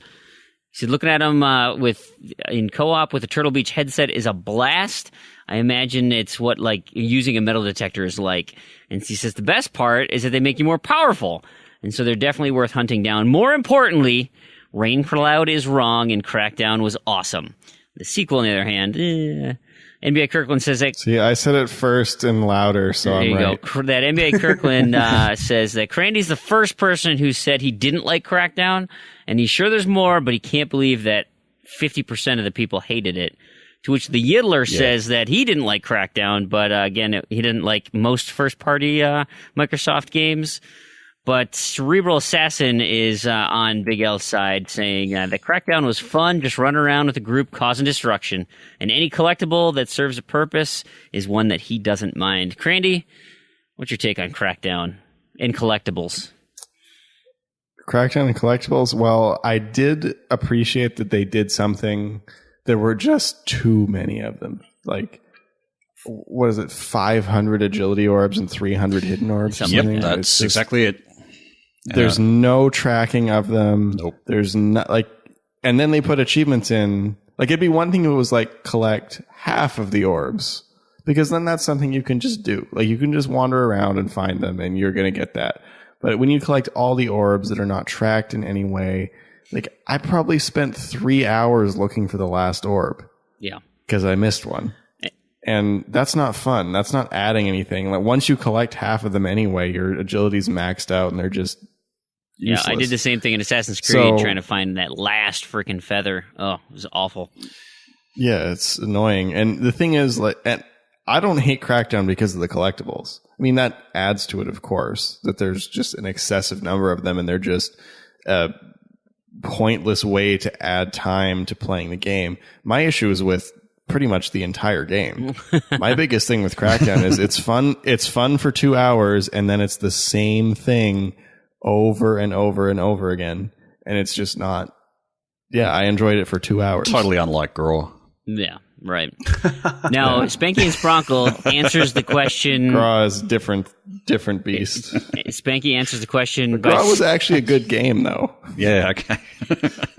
I'll try a third time. Spanky Spronkle says his answer to the question is any game that keeps track of what you're missing, and you can use chapter select to go back and find them. That is a good collectible system. So any of those games, he said Call of Duty probably does it the best in his opinion. My personal opinion, and it's actually not a tracked collectible, but it is the best way to do it. Audio logs in BioShock. Absolutely. Having it where it's a story element, it adds to the narrative. It is completely in the background, so you're still playing the game while you're listening and you're enjoying what's happening. And they were just so brilliantly done. That is by far my favorite collectible so far, has been that game. And they add so much depth. It's like you get this different perspective, and it's in a way, like it's in a context that makes sense. It makes sense that you're finding these things. It makes sense that these people are leaving them there, and then it adds this depth of like the citizens of the game, and it was fantastic. Agreed. Yeah, they were well done. I think the only thing that was a bit annoying about those was that if you happened to miss certain ones in certain sections and you didn't have a save point before that section, then restart the game. Which I did, and that does suck. Yep. As long as I don't really mind collectibles, they just add a bit of an extra thing to do generally after the game. I actually, contrary to most people, I actually really rather enjoyed doing all of the Riddler collectibles in the Batman games, just because they're often little puzzles. There's an argument that perhaps there are too many of them in the later games, but it still was fun to go through and just mop all of those up. And the fact that you can get those marked on your map. As long as you can get some way to go, it is here or in this vicinity, and not necessarily be stupidly easy to get, but if it's a bit of a sort of challenge and if it adds to the sort of gameplay as a thing to do after the game, I've got no real problem with collectibles. But yeah, the ones that you can miss are probably the bane of all collectibles. Things that you can miss and things that don't have trackers. You can't go back to. Yep. Another game that I really enjoyed collectibles in was Syndicate. They did a very similar thing to BioShock where they added a significant story element when you collected them. So you'd collect these people, like these little people's profiles. And then it was the same kind of thing where it was optional. You could read it. It would have a little blurb that you could read and kind of give you some background on the setting or a person or things like that. And I like that too. Kind of similar to BioShock, not quite as well done as BioShock probably, but you could load chapters and get them, which was kind of a bonus. So you didn't have to do them all in one run. But I did enjoy those as well. Yeah, absolutely. Prue, do you have any bits to chime in on? Well, yeah, I did, but everybody took the games I was going to talk about. So yeah, no, I mean, I agree. Like, I like the Crackdown stuff because, like has been mentioned, you get something out of it, which is super important. Of course, BioShock is amazing. I literally just finished BioShock 2 right after playing BioShock 1, and that is about as good as you can expect it to get. So, and then I agree with the Batman stuff too. I really like the Riddler challenges. I don't think I finished them in the second and third games, but I'll go back at some point and do that. Yeah. But I mean, like, you know, I grew up on collectathons, right? Like, I literally 100%ed, and I was just talking to Crandy about this, Donkey Kong 64, which is notorious as one of the worst. You have to collect every little bit and bob in every game, ever. And so I'm used to, like, at Super Mario 64 and Banjo, like, I love that stuff, man. That's kind of like my gaming blood. So it doesn't really bother me that much. I agree that the tracking and stuff is very important. How the game handles it is important, because I just went back and replayed Assassin's Creed, the original, not too long ago. Yeah, that one's notorious. Yeah, that was no fun. Hideous. Like, literally, you just have to just look at the list and go down and then spend 8 hours doing that. So that's awful. But yeah, I think I had to restart that game. I tried following a tracker and using a tracker to get all of the ones and work out, okay, I've already collected these ones and there was just one missing or two missing from one region. And I ended up just starting the game again. I started it over. Yeah. It got to those sections as quickly as I possibly could, and then just first thing I did once I got to that region, get all the flags. Yeah, I mean, I remember going with a video guide and just kept hitting pause every time, and I was like, okay, there's one there. I'm going to go to that spot. I don't see it. Okay, next one. I don't see it. Mm-hmm. Okay, next one. And then I found it, and it was hidden underneath, like, on the map, where it'd be, like, two on top of each other. Yeah, that's probably the one that got me. Dumb. And I think that's actually what I did with Crackdown to get my final orb, was basically I just followed a guide, because I knew which region it was in, but I didn't know where exactly it was, and having to just follow the guide leaping to all these different places. Okay. Yeah. If it's quicker to literally start a game over to get all of the collectibles than it is to find the last collectible, you've done your job wrong. Yeah, absolutely. And there's some fundamental design problem there that you need to work on. Yeah, it's such a fine line to get collectibles right. You know, not too many, having them meaningful. They certainly improved on that in the later Assassin's Creeds. Yes. I think it was Brotherhood, at least. You could actually just purchase maps which would tell you where everything was, and so it would just appear on your map, and you'd know, even if it was above or below, you'd still have an idea of roughly where it is. Right. Yeah. Totally agree. So we're going to actually have a decent amount of news. This was a busy week this week, and so there's just a few things we want to touch on. 3 kind of big events that happened this week. And we're going to start because there's a friend feed question on it. Mighty Mango says, hey, what are your thoughts about the Nintendo Switch? And so obviously, if you haven't heard, that's the Nintendo NX had their reveal this week, and they're calling it the Switch, which my first inclination is that's a terrible name. I don't like it at all. I think, and I was mentioning this in our... So it's safe to say the name turns you off? Hey! I like it. When anybody says anything about the name, I just have to remind them that we had a system called the Nintendo Wii. That's all. I just think people need to remember that. I didn't like that name either. That wasn't... Well, that's fine, but it was a real thing, and it was very popular, if I remember. Oh, yeah, I don't think the name's going to change anything. I just think, like, the Switch sounds like a terrible name. And I thought it should be called the Link, because, it's a link between mobile and console gaming, and they've got a character named Link, and I was just like, this is now everyone was saying, well, it's like the Lynx, LYNX, or whatever the stupid handheld old system was. Was that handheld? It was, right? Yes, it was. Yep. The Atari Lynx, right? It was the Atari Lynx. Yep.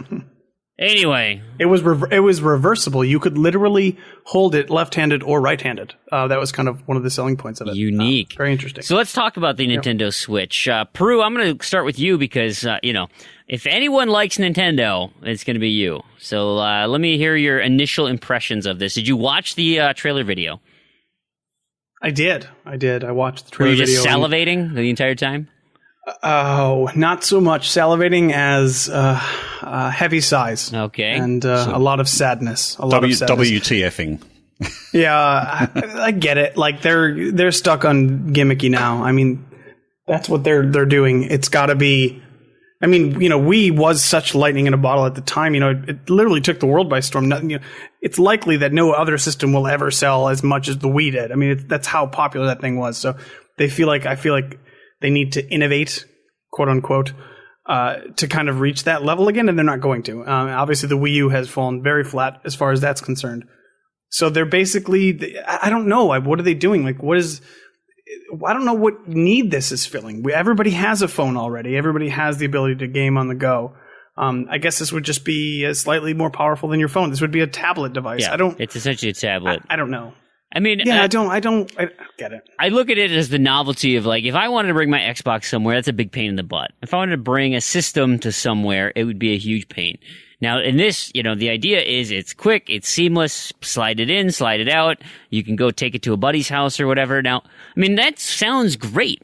Right? Oh, that's awesome. It's a way to get all your friends together. Imagine couch co-op where it's like, you could have your own screen experiences. You wouldn't have to dice the screen up into 4, 5, 8 boxes, however many. You could have your own personal experience there, but link, on the same Wi-Fi network. As I could see it for kids, small games, things like that, it would be super fun. But with how tiny it is and how that it just, there's not going to be enough processing power to get any really meaningful progression in the games. I mean, they're not going to be able to compete with, the Xboxes and the Sonys of the world. And that might be just fine for them. And that's, because they're kind of targeting a different market, the on-the-go mobile market, but... Yeah, I kind of wonder if they're looking at a successor for the 3DS and kind of combining their console with the next 3DS, so to speak, or the next mobile handheld device, yeah, maybe really. it is that because the 3DS market is so popular and so large and predominantly younger, that they're following that younger generation as now they move out and get TVs. And have spaces of their own. They're like, oh, I got my 3DS. I loved my 3DS, and now I can just plug it into my TV too. Maybe they're just fighting that wave. Yeah, the problem is that they're not an agile enough company to deal with the changes in the market. I mean, no. 3DS has it's an amazing success, of course, and it has been for a long time.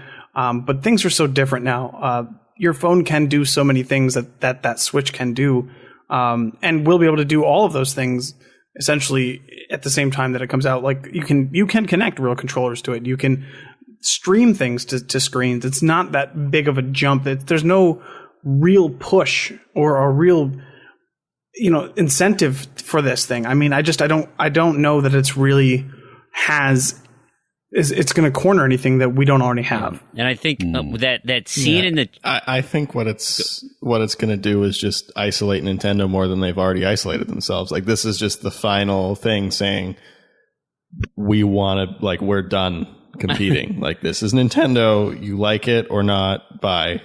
Oh, this is what we do now. I totally agree with that. And I think the one scene in that trailer that just blew my mind, I was like, you got to be kidding me, is when that woman grabs it and then walks across the balconies to her friend's party or whatever, sets it up and takes the controller off the sides and then splits them in half and gives her friend one that's the size of a car key. And then they're both playing on this little tiny little pad, and they're like, "Oh, this is great! We're playing Tetris. Look at us! Woo!" I'm thinking, you got to be. What is this? A controller for ants? Yeah, it's so terrible. little. Yeah, it's silly. It's silly. It's it's so sad. It's so sad. Let's get it over with. Let's let them release it. Get it over with. In a year or two, let's Sega this Nintendo up and let them start developing stuff on other platforms. So what? It's let's have Mario with achievements. March. Come on! Oh my God! Yes, please. March. My thing with it is, go ahead. Is if they marketed this as like you're saying, the 3DS successor, this is a new handheld, and we're done with consoles, but we will license games to consoles so we can utilize that high-end hardware and have our own top-end handheld. Yeah. I don't know. The other thing, too, is it's too big to be a handheld. I think part of the success of the 3DS is probably because it's so portable. Right, it folds in half and you can carry it around in your pocket. This giant tablet thing, it's small, but it's I assume at least twice the size of a large 3DS. Yeah, well, I look at the Galaxy Note or fitting whatever. Fitting into the iPad market. Yeah, and then if you want an actual portable device, you play on your phone, and phones have gotten so big now that even a small phone is humongous. And has plenty of screen space for one person. Does your phone have two little bitty controllers, Crandy? Come on now. It doesn't, but I can connect it with Bluetooth. Can your phone play Mario, though? That's the question. Can your phone play Mario? Soon it will be, right, with Mario As soon Go. as Nintendo decides to stop trying to make stupid consoles, they will be able to. I'm very curious to see what this price point is going to be, because they're going to have to announce it pretty soon. It comes out in March, and so what's it going to be? I mean, are we thinking $250? $300. Yeah, it's got to be like at least $300. Yeah, I'm thinking $300 to $400. But now, I've heard that I don't think the specs are out yet, but I've heard they're targeting Xbox One, PlayStation 4 type level of graphics. I don't think that means slims, and even if it's the slims, those are all $300. I'm thinking, I don't know how they're going to manage that in a thing that tiny. And somebody told me that there's no extra guts in the base. It's just a docking station. Yep. So all the guts are in that screen. Yeah, it's either going to get very, very hot, or it's just not going to have the power. Yeah, you're not going to be able to bring them on planes. Just not There'll be another Galaxy. Yeah, I don't think it's going to come. It might. My guess is it might be a 360. Maybe. I don't know. Man, that's tough. Anyway, so we'll continue to follow. We'll see what this thing develops into. I know my son's going to want one, so I'll probably end up getting one anyway, but we'll let him spend his money on it because that's not my interest. Now, another fantastic news item, and this was probably the bigger one of the week, and certainly more important to us, is the announcement from Rockstar that Red Dead Redemption 2 is on its way. Fall of 2017 is the tentative release date. They had some cryptic tweets on Monday, Tuesday, and Wednesday before they finally announced that it was coming out. They weren't that cryptic, really. No. What a shocker. No, but I mean, you didn't know the date, right? I mean, that's... Yeah. Or the name. We still don't really know a date. Are you surprised that they went with Red Dead Redemption 2 and not like a third, because they had Red Dead Revolver, Red Dead Redemption. I liked Red Dead Revengeance or Revenge, or, because I could see how that story goes, but I think this is prequel time, so, I don't... Well, we don't actually know. I don't think we know much about what the story of it is, whether it'll be a prequel or not. If it's 2, you would think that they would be actually doing a direct follow-on sequel, but who knows? Yeah, which hopefully not, because playing as I don't want to spoil anything, I guess, but that character. I hope it's not, because hopefully they go at least in a slightly different direction than what happens at the end of Red Dead Redemption. Yeah, I like the ending. Oh, the ending's great. Just who you have to end up playing at the end is not. Yeah. Yes, right. Yeah. No, I like that. I like that whole thing. I liked it too, but I don't want to continue playing that story. I want a different story. Oh no, I don't want. I mean, that's a great way to end that story. Yeah, so it's absolutely fine. Yes. There's no problem with that. I think we're all in agreement. There's no more story to continue. Bingo. Except when you have to go around and finish skinning the animals, right? Because you have to find those last collectibles. Well, I mean, that's... I want an extension of the Undead Nightmare. I think that's what we need to continue, right? That's well, plus the point of Red Dead Redemption, the entire story was based around the idea that the Wild West was dying and we were moving into a new era. So I don't know how they would even thematically continue that story. So it'll be interesting to see. Just the time frame of it as well. It's kind of getting to the end of the Wild West era. So Red Dead Redemption, I would think, is probably going to be a side story. It's going to be happening in roughly the same period, because that's when the Wild West is happening. I don't know. If you had asked me a year ago about Red Dead Redemption 2, I would have been super excited about it. But when they announced it this time, I think because I was kind of let down with E3 when they didn't announce it there. And so they've sort of announced it now, and I've kind of gone, okay, good. Yeah. It's not coming, it's not coming for a while either. It's just a big lie engine trailer. Yeah, there's not much to it. But I guess I'll get more excited about it once it gets closer. Pre-order a year in advance. Oh my God, that's crazy that there are pre-order things already out. What I think was weird too is the timing. I mean, okay, I get it's a year out, but you're just being buried by all these games that are coming out. I don't know why this announcement wasn't in August when there was literally no news. You had Gamescom. You could have in between Gamescom and PAX would have been a great time to make this announcement. Well, To be fair, Rockstar can do whatever they want. Well, they can. No matter what they do, they're going to get a whole heap of press regardless. They can, but are people going to be nuts? Are people going to be out there gobbling up Red Dead news? Or are they going to be looking at Call of Duty, Titanfall 2, Battlefield 1? I mean, people are now like nose deep into games. They got end of year stuff coming up. Well, I don't know. To be fair, there's not much news to gobble. It's a 1-minute Lion trailer. It's just a teaser, really. I suppose. They'll give more and more information as they get closer, obviously. But the timing was they probably needed to start reaching out to their, external vendors to get some things moving, and it was going to leak if they didn't get out there. Yeah. No, it already did leak. But so based on that leak, that's why I thought it was a prequel, because the map that was, the artwork they showed with the map where they had Blackwater in the lower left corner, and so you were actually further east than you were. And I thought, so you end up in Blackwater in the far west, right? So that it kind of happens before all the events of Red Dead Redemption. But then it's Red Dead Redemption 2. And it's like, well, I don't know what that means then. But yeah. I guess we'll find out. Yeah. And just wait for those microtransactions. Probably. I will say, not probably. With the amount of money that GTA? They pulled in on GTA 5. For sure.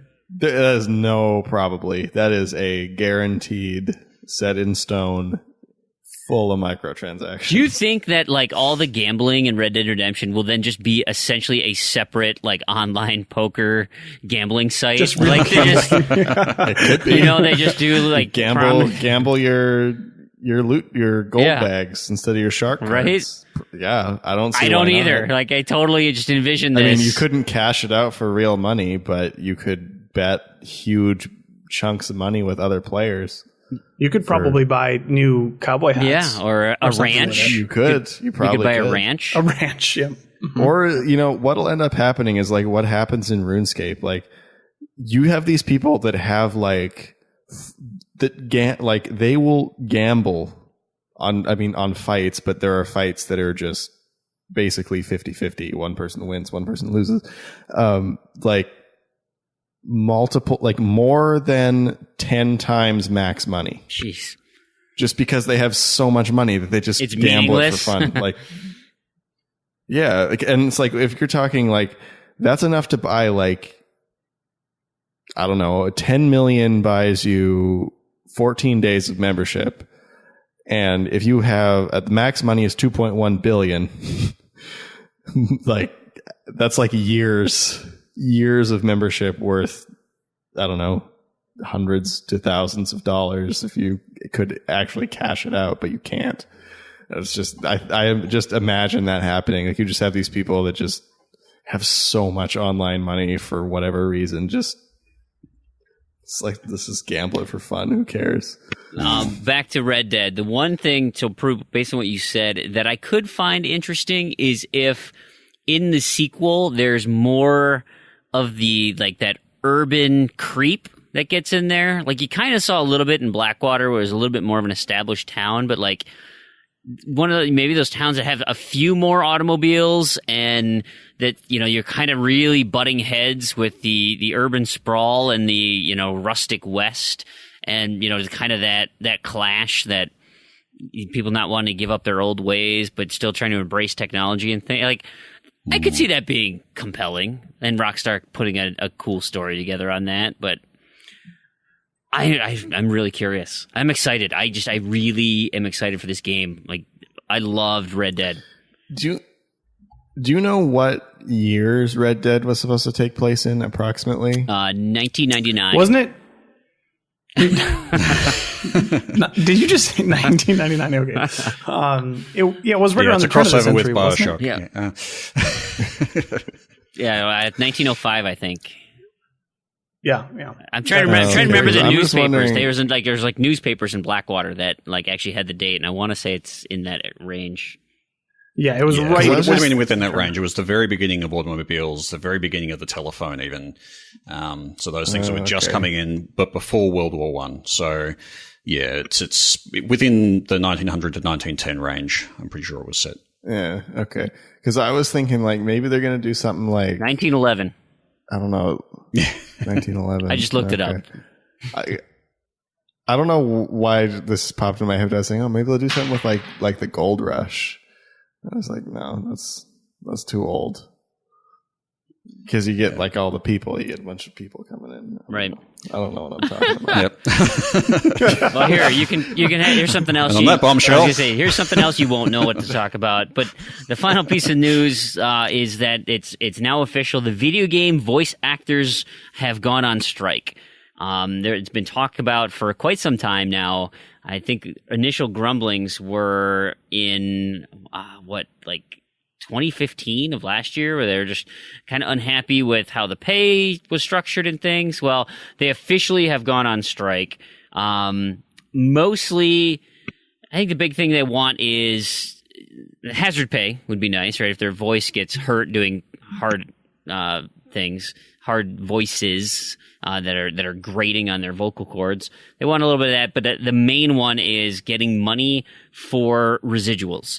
So if a game sells really well, they want to be compensated as those game sales go. Because you got so many big name actors who get residuals on their movies, yet those actors are coming into video games like, Kevin Spacey, Kiefer Sutherland, Mark Hamill, not a big actor, but like he just does a lot of voice work and does film work. Yeah, Mark Hamill never played any major character in any movie ever.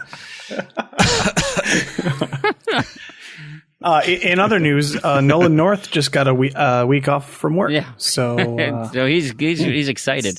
But so they're on strike right now. They're not going to be doing anything for new games and whatnot. Now, yeah, I think the key thing there as well is it's not just voice actors. I think I was reading it's about mocap as well. So yeah, right. The motion cap actors who basically don't get a lot of the sort of accident coverage that a lot of other sort of actors in that sort of role would get. And voice actors, there's certain minimums, I think, for cartoons and for other voice work that's done for movies. There are certain restrictions, like you can't do more than a 3-hour session a day and that sort of thing for damaging the voice and that sort of stuff. They don't have those kind of restrictions for video games, so it's just kind of bringing a lot of the regulations and laws in line with what's already existing in movies, essentially. Yeah. And I think that's what a lot of it's about. I think what frustrates me the most is that it's completely overshadowing the other people involved in making video games, the devs, the programmers, those people who build the foundation that this game is inherently fun on.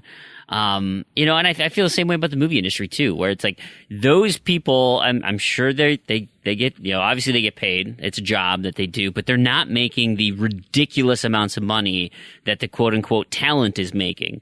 And that just really grates at me to just not value the hardest working people underneath the whole foundation that the game is built on, and that you're not, there's nothing there. Now, great, maybe it's not hazardous, but there's long hours for sure. And I was going to say crunch time, like that alone is like, you can hear about things where people just do it for months and months and and that was particularly notorious with EA for a while. But I think a lot of that has actually changed. I think at least with the highlighted studios such as EA, which was notorious for it, they've actually changed and turned around a lot of that practice. Activision, I think, are still pretty deep in that sort of stuff, but that's just the nature of Activision. But I think a lot of studios are actually more aware of that, particularly as there was a lot of noise about it several years ago.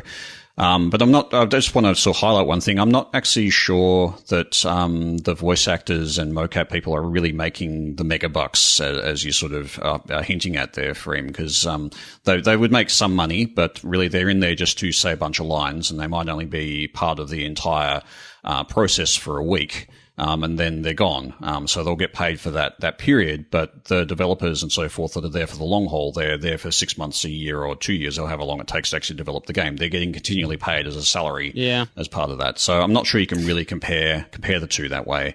And I don't think it's actually that much money. They're not making, you're not getting a voice actor making $1 million just for recording a week's worth of lines.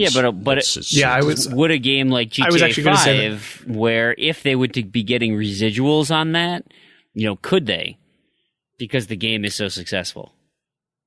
Potentially, but potentially not as well. I mean, that's the risk. You trade off getting residuals for the pay that you get up front. Yeah, and that would be how that works. So yes, and you're taking a gamble.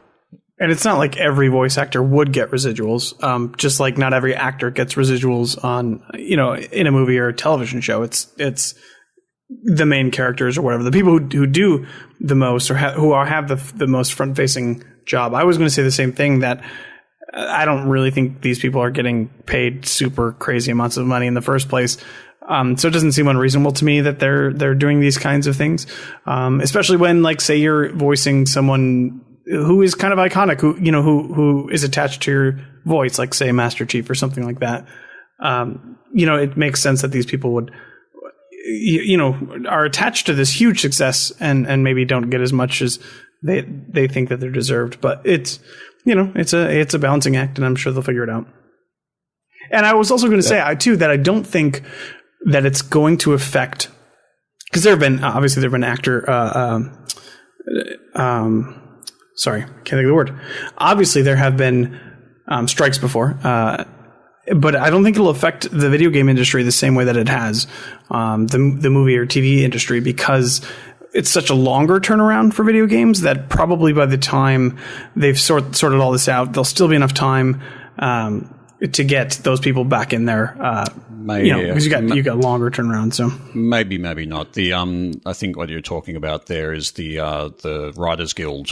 Went on strike for quite a while, and that actually had a follow-on impact. I mean, I'm still reading about movies now, and I'll just go and check the history of a movie, and I go, this got delayed for 2 years because of the Writers Guild strike, and it's just like, wow, okay. So even a 6-month strike of Writers Guild, it has a follow-on effect of blowing out a movie's timeline by a couple of years, because they have to put it on hold, then they wait for the next opportunity, wait for all the actors to get back in, all of the key people who need to be involved.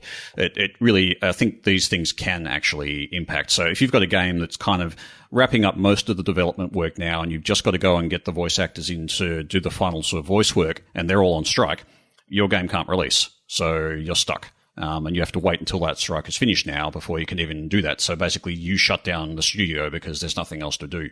You know what I mean? So I think it can definitely impact a bunch of games. And I mean, just because games have long timelines doesn't mean that they don't need to be progressing things consistently. I guess you can get all the voice work sort of done in a reasonably quick amount of time. But if there's problems, or they need to change the script, and then they need to re-render certain scenes and things like that, there's other parties involved. So I don't think it'll have as big an effect as, say, the Writers Guild strike did, but I certainly do think it will have a noticeable effect on some games. Yeah, and especially so might even see Red Dead Redemption get delayed for this sort and of I think thing. Especially if, companies that need to get these games out go hire, like, non-union workers to do the voicing, right? Where you get a scab to do your voice, or maybe somebody inside the studio, right? Like, hey, Jeff, over there, when you're done programming, could you just give us some lines here, quick read? Okay. I'm on it, boss. Do you feel lucky, punk? Feel lucky? So, I mean, that's possible. I just think that is just making me think, like, who's gonna voice the player in the Saints Row 1 remake? I think he has like 3 lines. Yeah, in the entire game. Hey, anybody out there looking for a scab? I will totally do voice work. If you need somebody to fill in, I could do it. It'd be fun. Hey, Shovelware Empire. They're looking for. I hear good things about them. They're working on a cinematic racing adventure. Brilliant. All right. Well, that was fun. Let's move into Nods and Discos. Randy, what do we got this week? Oh, we have a few this week. Free Slots Fun Factory has been delisted, and the servers were shut down, and it's dead. All the achievements are dead skis. Oh, no. Yep. No warning, I don't think. Maybe like one day. I don't know. It was a bad game. Not much lost there unless you started it. Solar Shifter EX appears to have 3 unobtainable achievements. I think we forgot to mention that last week. No, it was mentioned in the shovelware that you think okay, you think those I wasn't not sure getting if hit. we mentioned it or not. It's those 3 not getting hit ones, Yeah, right? so I looked at that, and those definitely seem to be unobtainable. And some good news. Forza Horizon Rivals mode is back, but it's spotty. So when Forza Horizon went games with gold, I guess it broke the servers because people or something. People. And Turn 10 did a very poor job of communicating, and then they said it's back. So it's back for now, and it's really spotty. So if you need those achievements or want to get those achievements, I would do them like today. Right when you hear this. It's probably going to break again, and they're probably not going to do anything about it. That would suck. But it's working as of today, so it might be broken by the time this airs. We'll see. Good luck. Fantastic. At least they tried. I'll give them that. Yeah, that doesn't say very much, does it? Well, it's better than nothing. I suppose. All right. Well, that was it for our unobtainable and discontinued achievements. We have a shovelware cemetery that, hey, features me. So that should be fun. Shovelware Cemetery. And welcome to another wonderful rendition of Shovelware Cemetery. We have got a full house here with Damien, Crandy, and I. This is going to be great. So, Crandy, let's get things started with a little of the Shovelware Cemetery backstory first, with what you reached out to the community for. Yeah, so we've had a great response so far on the kind of survey of what the listeners think of Shovelware Cemetery, and I do appreciate everybody who has chimed in. Have had some really great responses and very thorough responses, which is nice. So we are going to be running that for one more week before we kind of make a decision on the future of the segment. So if you haven't responded, we would very much appreciate it if you did. Just write you can write a sentence, you can write an essay. Any feedback is appreciated, and the more the better. So there will be a link to that in the show notes, same as last week, and we'll probably let that run for a week after the show airs,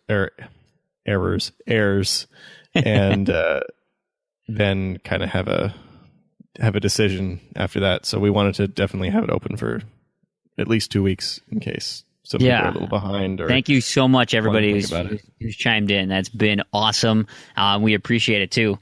And the beauty of anonymity, where you can actually be honest with your responses, they've been incredibly, incredibly constructive. So we appreciate the non-flaming bags of poop that you've thrown at us, and actually have tried to help the segment. So thank you so much.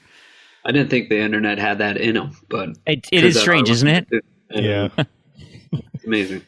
Okay, well, let's get into the game proper. This week's game is Oceanhorn. And so, Damien, why don't you tell us the bits and bobs with this game? All right, so this is published by FDG Entertainment, developed by Corn Fox and Brothers. It was released on September 7th, 2016 for Xbox One, with a Xbox Live store price of $14.99 US. And how much time did you guys put into it so far? My in-game counter says I'm at 5 hours. Okay. So maybe about a third. I think I'm like 4 hours, maybe more. Yeah, but I'm at almost the same point as Damien now. I'm almost at 4 hours myself. So you, it obviously won't spoil, but you were just fighting the boss that I had beat when Brielle was napping. Yeah, so we're literally, and me gaming with dadding. Yeah, my time's probably a little slower than you that doesn't have Wii Infant to. Yeah. I did find that when you pause the game, the counter keeps going. Your timer. Not if you actually pause. If you hit the screens instead of the hamburger, it'll actually pause it. Okay, because I did that too. You bring up the menu and it just still, things are going on in the background. Like, you're not getting attacked or anything, but like you can tell that the game is still running. Yeah, because that's like your inventory menu. Yeah. And then the other one is like a real pause. So you can pause the counter if you choose that one. Interesting. All right, so we're all about the same amount into it, and I think there is an in-game completion counter in it, so I think we're all, I mean, that's kind of the, 40% mark? Yeah, I think I'm in like 20-something. Yeah, because I think that's not just story progression, that's like all of the collectibles and Correct. all of that, so. Yeah. Correct. Yeah. So I'm picking away at those. The game in of itself, it is. I mean, the easiest comparison for me is Zelda: A Link to the Past. Yeah. It's very reminiscent of that. It reminds me a lot more of Wind Waker than A Link to the Past. Well, and there are very key aspects of Wind Waker in this that I totally agree with you. I think the easiest comparison because of for Link to a Past is that the camera, it is it's not that 3/4 view like A Link to the Past was where it's straight on but everything's kind of tilted back and it's flat. This is a 3D world, but it's an isometric view, but you can't rotate the camera.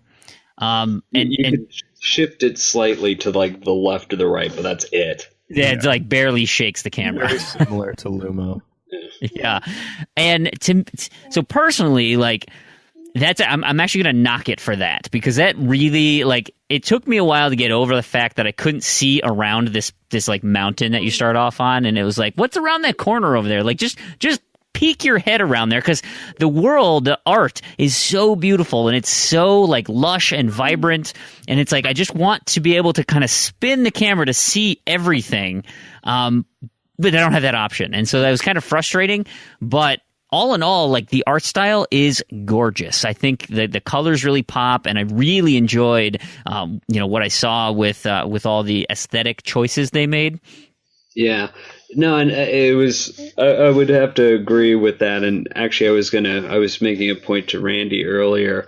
I think, we'll get into the things, but all the things that I would bring up as points of almost contention are, I hate to say that they're bad things in the game, but because of how I was enjoying it, the things where you're going, wow, would have been nicer if you were able to add this. It's not like, again, the isometric view. Yeah, it'd be nice if you could move the camera, but after you start playing it for a while, I can get around without having it. Right. I've never seen anything that's really, I needed the camera to turn around. It'd be nice, but it'd be nice, absolutely. Yeah. There were a couple collectibles, though, that are very strategically hidden, that they're not hidden at all. They're just hidden because you can't turn the camera that way. That's and true. I didn't really like that.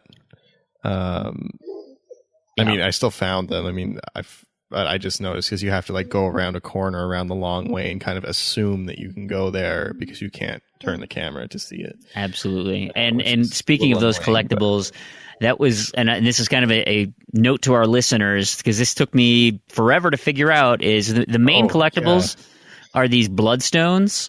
There's like red rocks out there. And so like I ran up to them and you got to whack them with your sword.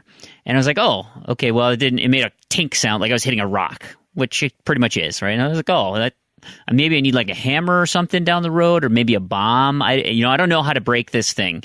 And then I was just like getting really frustrated. I'm like, these things are dumb. And I just started whacking it with my sword. And I'm like, oh wait, the pitch is changing. Yeah. Oh, you just have to beat on it for like 45 seconds. Yeah, I had to look up a video because I'm like, okay, well, I know this is the collectibles. I know I need these. Yeah. But how do I pick them up? Oh, really? Come on, it takes like 10 seconds. You had to go to a video just to go like, maybe oh, there it went. It did not change pitch that fast. Yes, it did. Well, what do you do? Like maybe if you just whacked it once, you're like, whack. Yeah. I wonder if I should do something else. Whack. Yeah, I just think of it as my wife on a computer when she clicks the mouse and it doesn't respond. So she clicks it 20 hammers on. Oh, yeah. And you're like, great. Wherever it was just thinking, you've just had to do the task 20 times now. Yeah, so that was kind of obnoxious, but whatever. I'll go back and find those. It was not a big deal, but I think that goes into the next piece that I kind of want to give it a little chip for is, and it both works in its favor and against it. Is there's absolutely no direction. I mean, there's a little bit. There's a little bit of a thread that you need to follow, but it is very much just like, hey, good luck. Here's the world. And here's maybe an island you should go check out. But other than that, just Here's your loose narrative. Go nuts and have some fun. Yeah. Well, you really have to pay attention to the narrative. That's the problem. Like, you have to listen to what they're saying and go, okay, that's the next island I have to go to. Because to your point, if you're my son and you skip through dialogue, you're going to be lost and going, where was I supposed to go next? What I need to do. Well, and I like how you kind of said it works for and against it, because it's fun kind of exploring, but it gets to a point where it's kind of frustrating, where you're like, okay, I just want to get to the next place now. Yeah, you meander a little wandering bit around this island. Yeah, right. Right. Or multiple islands. Yeah.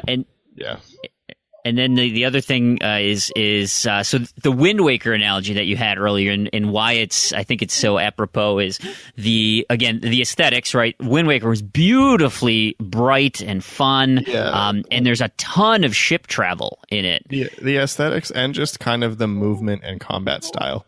It is quite fluid like that. It's very fluid, like Wind Waker, very and simplified. I mean, nothing crazy. Right, you have a few moves, a flourish, nothing out of control right now, and so it fits that a lot. And then between islands, there's a good amount of travel, and I don't like that.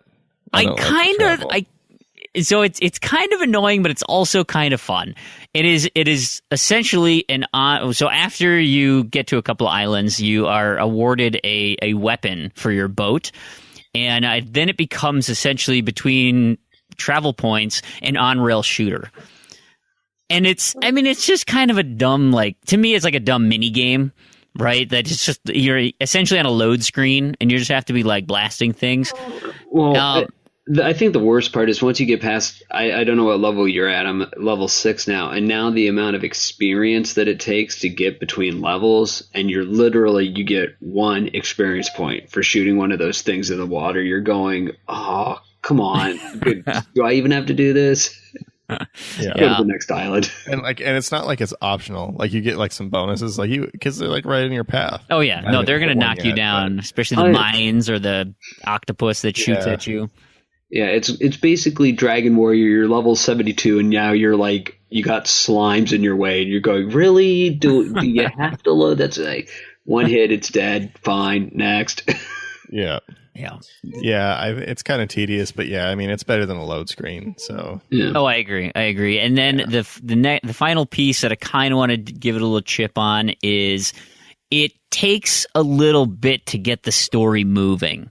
The beginning felt a little slow for me, and so if you were only going to give this, and this is my opinion, if you were only going to give this, an hour and a half, I'm not sure you're going to get far enough to be invested in the story, and you're not going to be interested enough to keep going.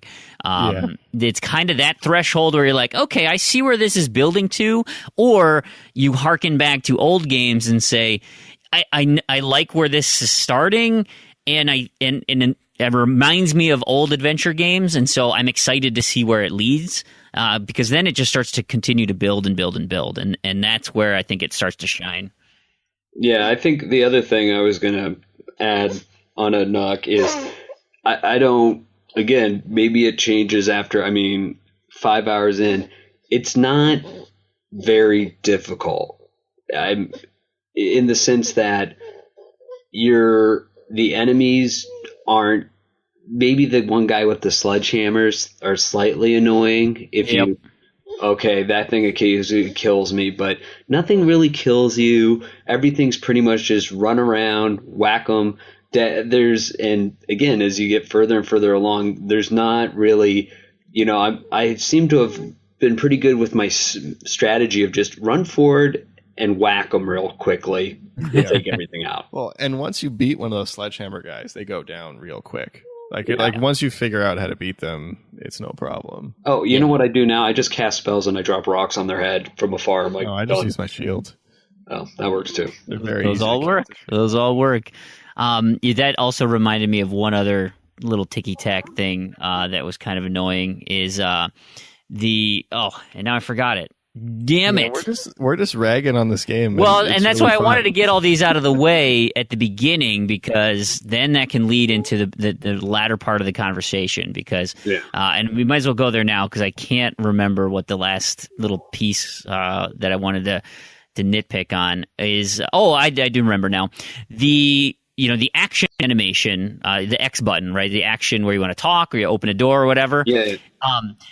If you want to pick up a pot or whatever, like, it's so sensitive and it's so you can be close to something and all of a sudden the action button pops up and you hit it and it's like, no, I wanted to pick up the pot, and you end up going in the door. Or I went to go do that and you talk to the guy. Yeah. Like, I was having that issue with Dead Rising 3. It's that same kind of thing where it's very picky. Yeah. More so. So that was kind of annoying. But but I think that's to the point, though. What these things that we're picking up on the game is because these things bother me because I actually really enjoy this game. I think when it is for $15, this is very Zelda-like, but not with the commitment of, oh, this is going to be a 30, 40-hour game. You're going, oh, this is a 15-hour. This is a shorter, and very if well you're not put going together. for all the achievements, it's probably even less. Yeah, and I mean, I think this is great. I don't know about for you, like, this would be great for my son to get kind of into, hey, here is a Zelda-esque. Is this what you're going to be, kind of getting into, like, as a foray into it? And as an adult, having played a lot of those games in the past, you kind of come in. It reminds me of, what was the one Final Fantasy on the Super NES? Mystic Quest? Like, if you've played the other Final Fantasies, you play Mystic Quest and you're going, yeah, it wasn't bad, but it was definitely pretty trivial.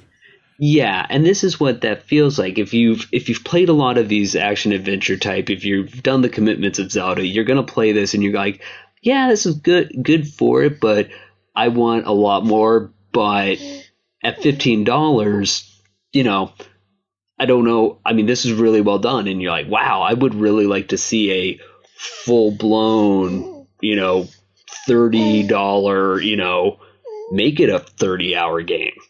Totally agree. Yeah. Damien, you absolutely nailed it. It is exactly that. It is Zelda light. It is a wonderful foray for a beginner getting into adventure games. It's not terribly difficult. It's a charming story. It's beautifully crafted, well put together, and it's manageable from a time perspective. And for an adult like us, it is nostalgic and it's charming. It really reminds you of that. And I totally agree. I would love to see this as a seed build into some type of larger game that maybe has a little bit more nuanced story, maybe some darker elements that come in. They could really branch it out to a larger audience, or they could just stay for a younger crowd as well and come out with more games like this, because this is, in its essence, just a wonderfully fun, nostalgic adventure for me. Yeah.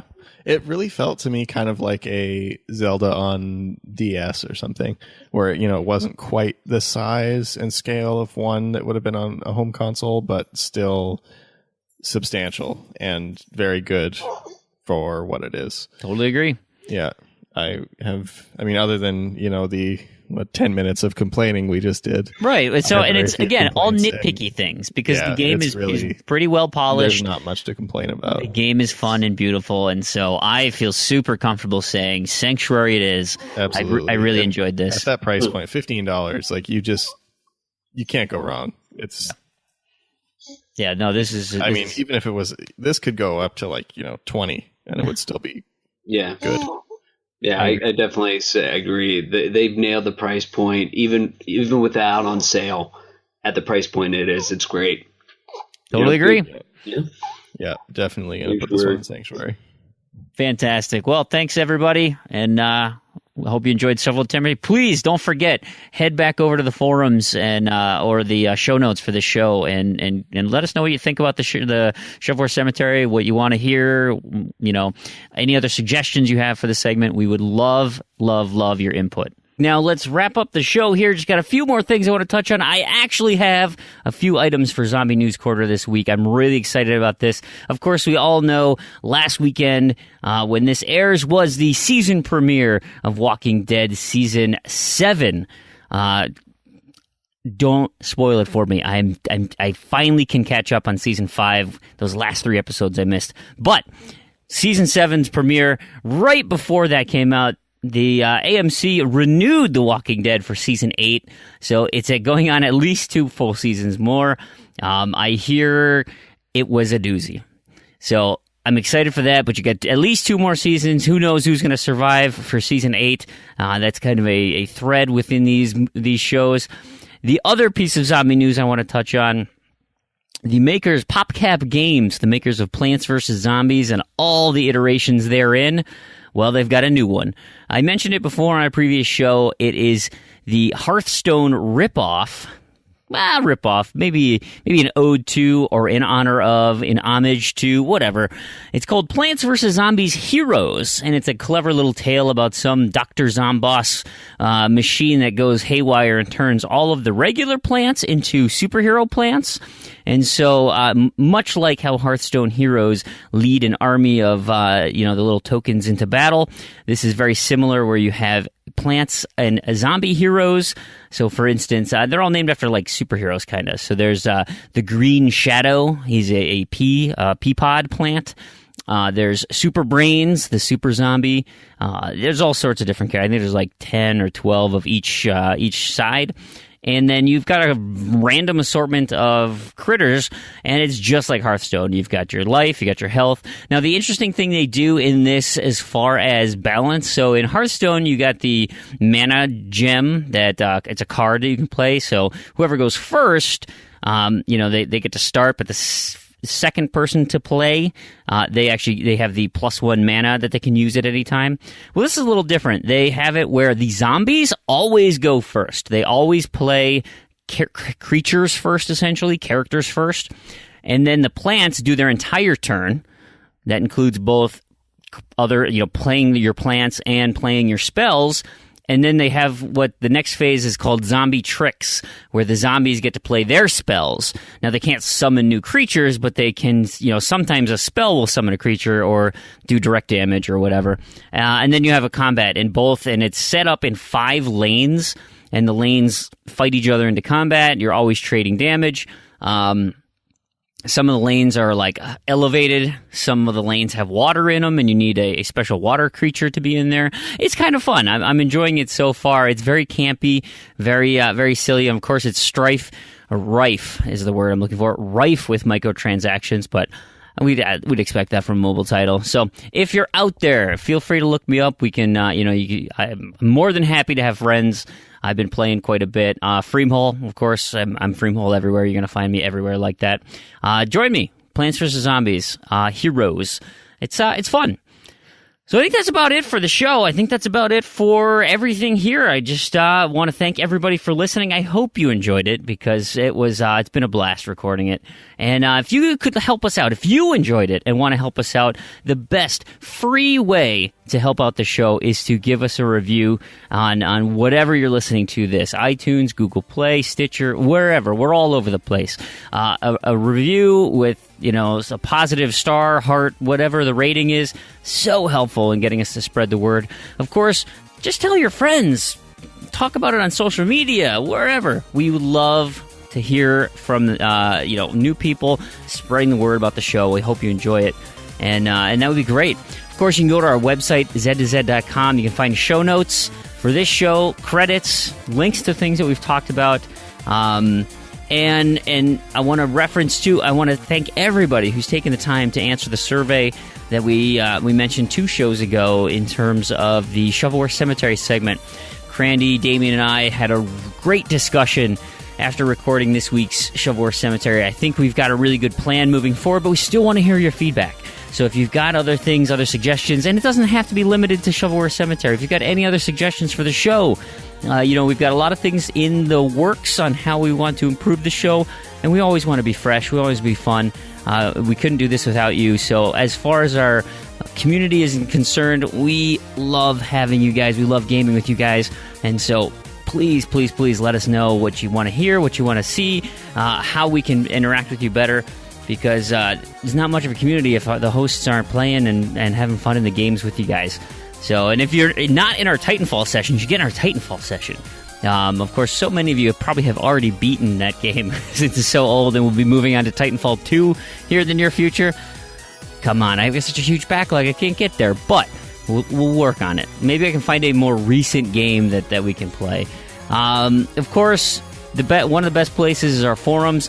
Lots of people over there. You post a message.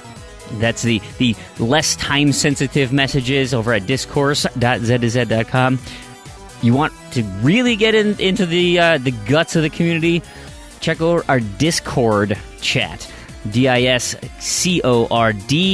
That is where the community is just chatting away, chatting a storm. We've got people all over the world, and so there's plenty of opportunities to talk with somebody in your time zone, or if you're some weirdo vampire that's up in the middle of the night, I'm sure there's someone in the UK or Australia who's ready to chit-chat.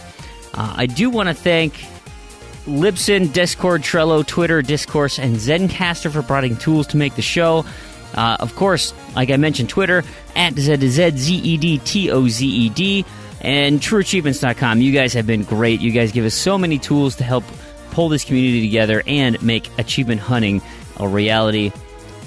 Everybody else who's helped out, I couldn't do this without you. I really appreciate it. And of course, Microsoft, where would we be without the Xbox console? So, on behalf of Damien, Crandy, Brew, Tarragon, this has been Brandon.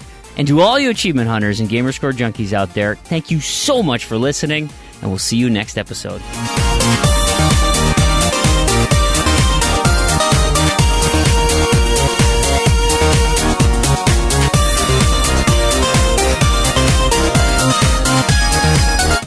It's an interesting take on Dead Rising 2's story, though. You definitely view it from a different perspective than I do. Well, yeah, I mean, the thing is that the Dead Rising 2 story really did surprise me in parts. There were a couple of real shock things that happened, whereas Dead Rising 1, I just watched through all the cutscenes again, and I remember going, well, yeah, there's nothing that really actually stands out as a real, wow, I was not expecting that to happen moment. It's just more, I don't know. Yeah, and I have a different take on it. Again, kind of just a different perspective of how I interpret, like how I get something out of it. It's not called a different take. It's called you're wrong and need to be in jail. I think that's how it works here. I mean, when we're on the air, he will be wrong and should be in jail. Okay. So are we going to set up a vote thing? We should. That would be fun. That's a technical term, a vote thing. We'll put that in the show notes. Go and set up that thing that thing that you vote on. The voting button. That vote thing. And maybe, Tarragon, you can put some catchy theme music or something, like bum bum ba bum bum ba bum ba ba da, or I don't know. You'll come up with something, I'm sure. And then I'll take that snippet exactly and I'll use that. Perfect. That would be awesome. I like it. Good call. By the way, did you lose any children, or are you $11 richer? No. It's like, so the kids were playing too. It's a game called Left, Right, Center. You have like stacks of quarters and you roll dice, and you have a 50-50 chance of keeping them. One of the 6 is left, one of the 6 is right, and one of the 6 is center. And so you just pass your quarters around. If you get center, you start putting them in the kitty in the middle there, and then whoever has a coin at the end takes the pot. So the kids are just there. Everybody's having a hoot. Had like 15 people involved, and it was fun. Well, we used to play with dollars, and it was really expensive for my family because, that's, $12 a game for just our family. And so this time we went with quarters. But my son won, and it's his birthday, so that was pretty exciting. It put him over the top to buy Pokemon Sun or Moon. Oh. Dun, dun, dun. Good man. Yeah, he's really excited about it. He's like, I'm gonna go buy it tomorrow. I'm like, it's not out until mid-November, but the demo's out. Like, you're not gonna buy the demo, and you might as well just wait. Does he know which version he wants? My nephew was saying that Moon's probably better, and to be honest, I probably would go Moon, but I don't know anything about either one. Yeah, I think I'm going Sun. It's just which legendary you can catch, right? Is that the only difference? Well, and minor differences in Pokemon. Yeah. Of course, like but yeah, you pick for the cover art and the legendary. So I'll leave it up to him. Achievements. No, it does not. Unfortunately, oh my god. Yeah, if Pokemon had achievements, I would literally have 100% completion since the beginning of Pokemon. Man, I wish they did. That'd be so much fun. And then the video game voice actor strike. That's an interesting one. I have a comment. It's called in sick. What's that? I said, so basically Nolan North isn't coming in, is what you're saying?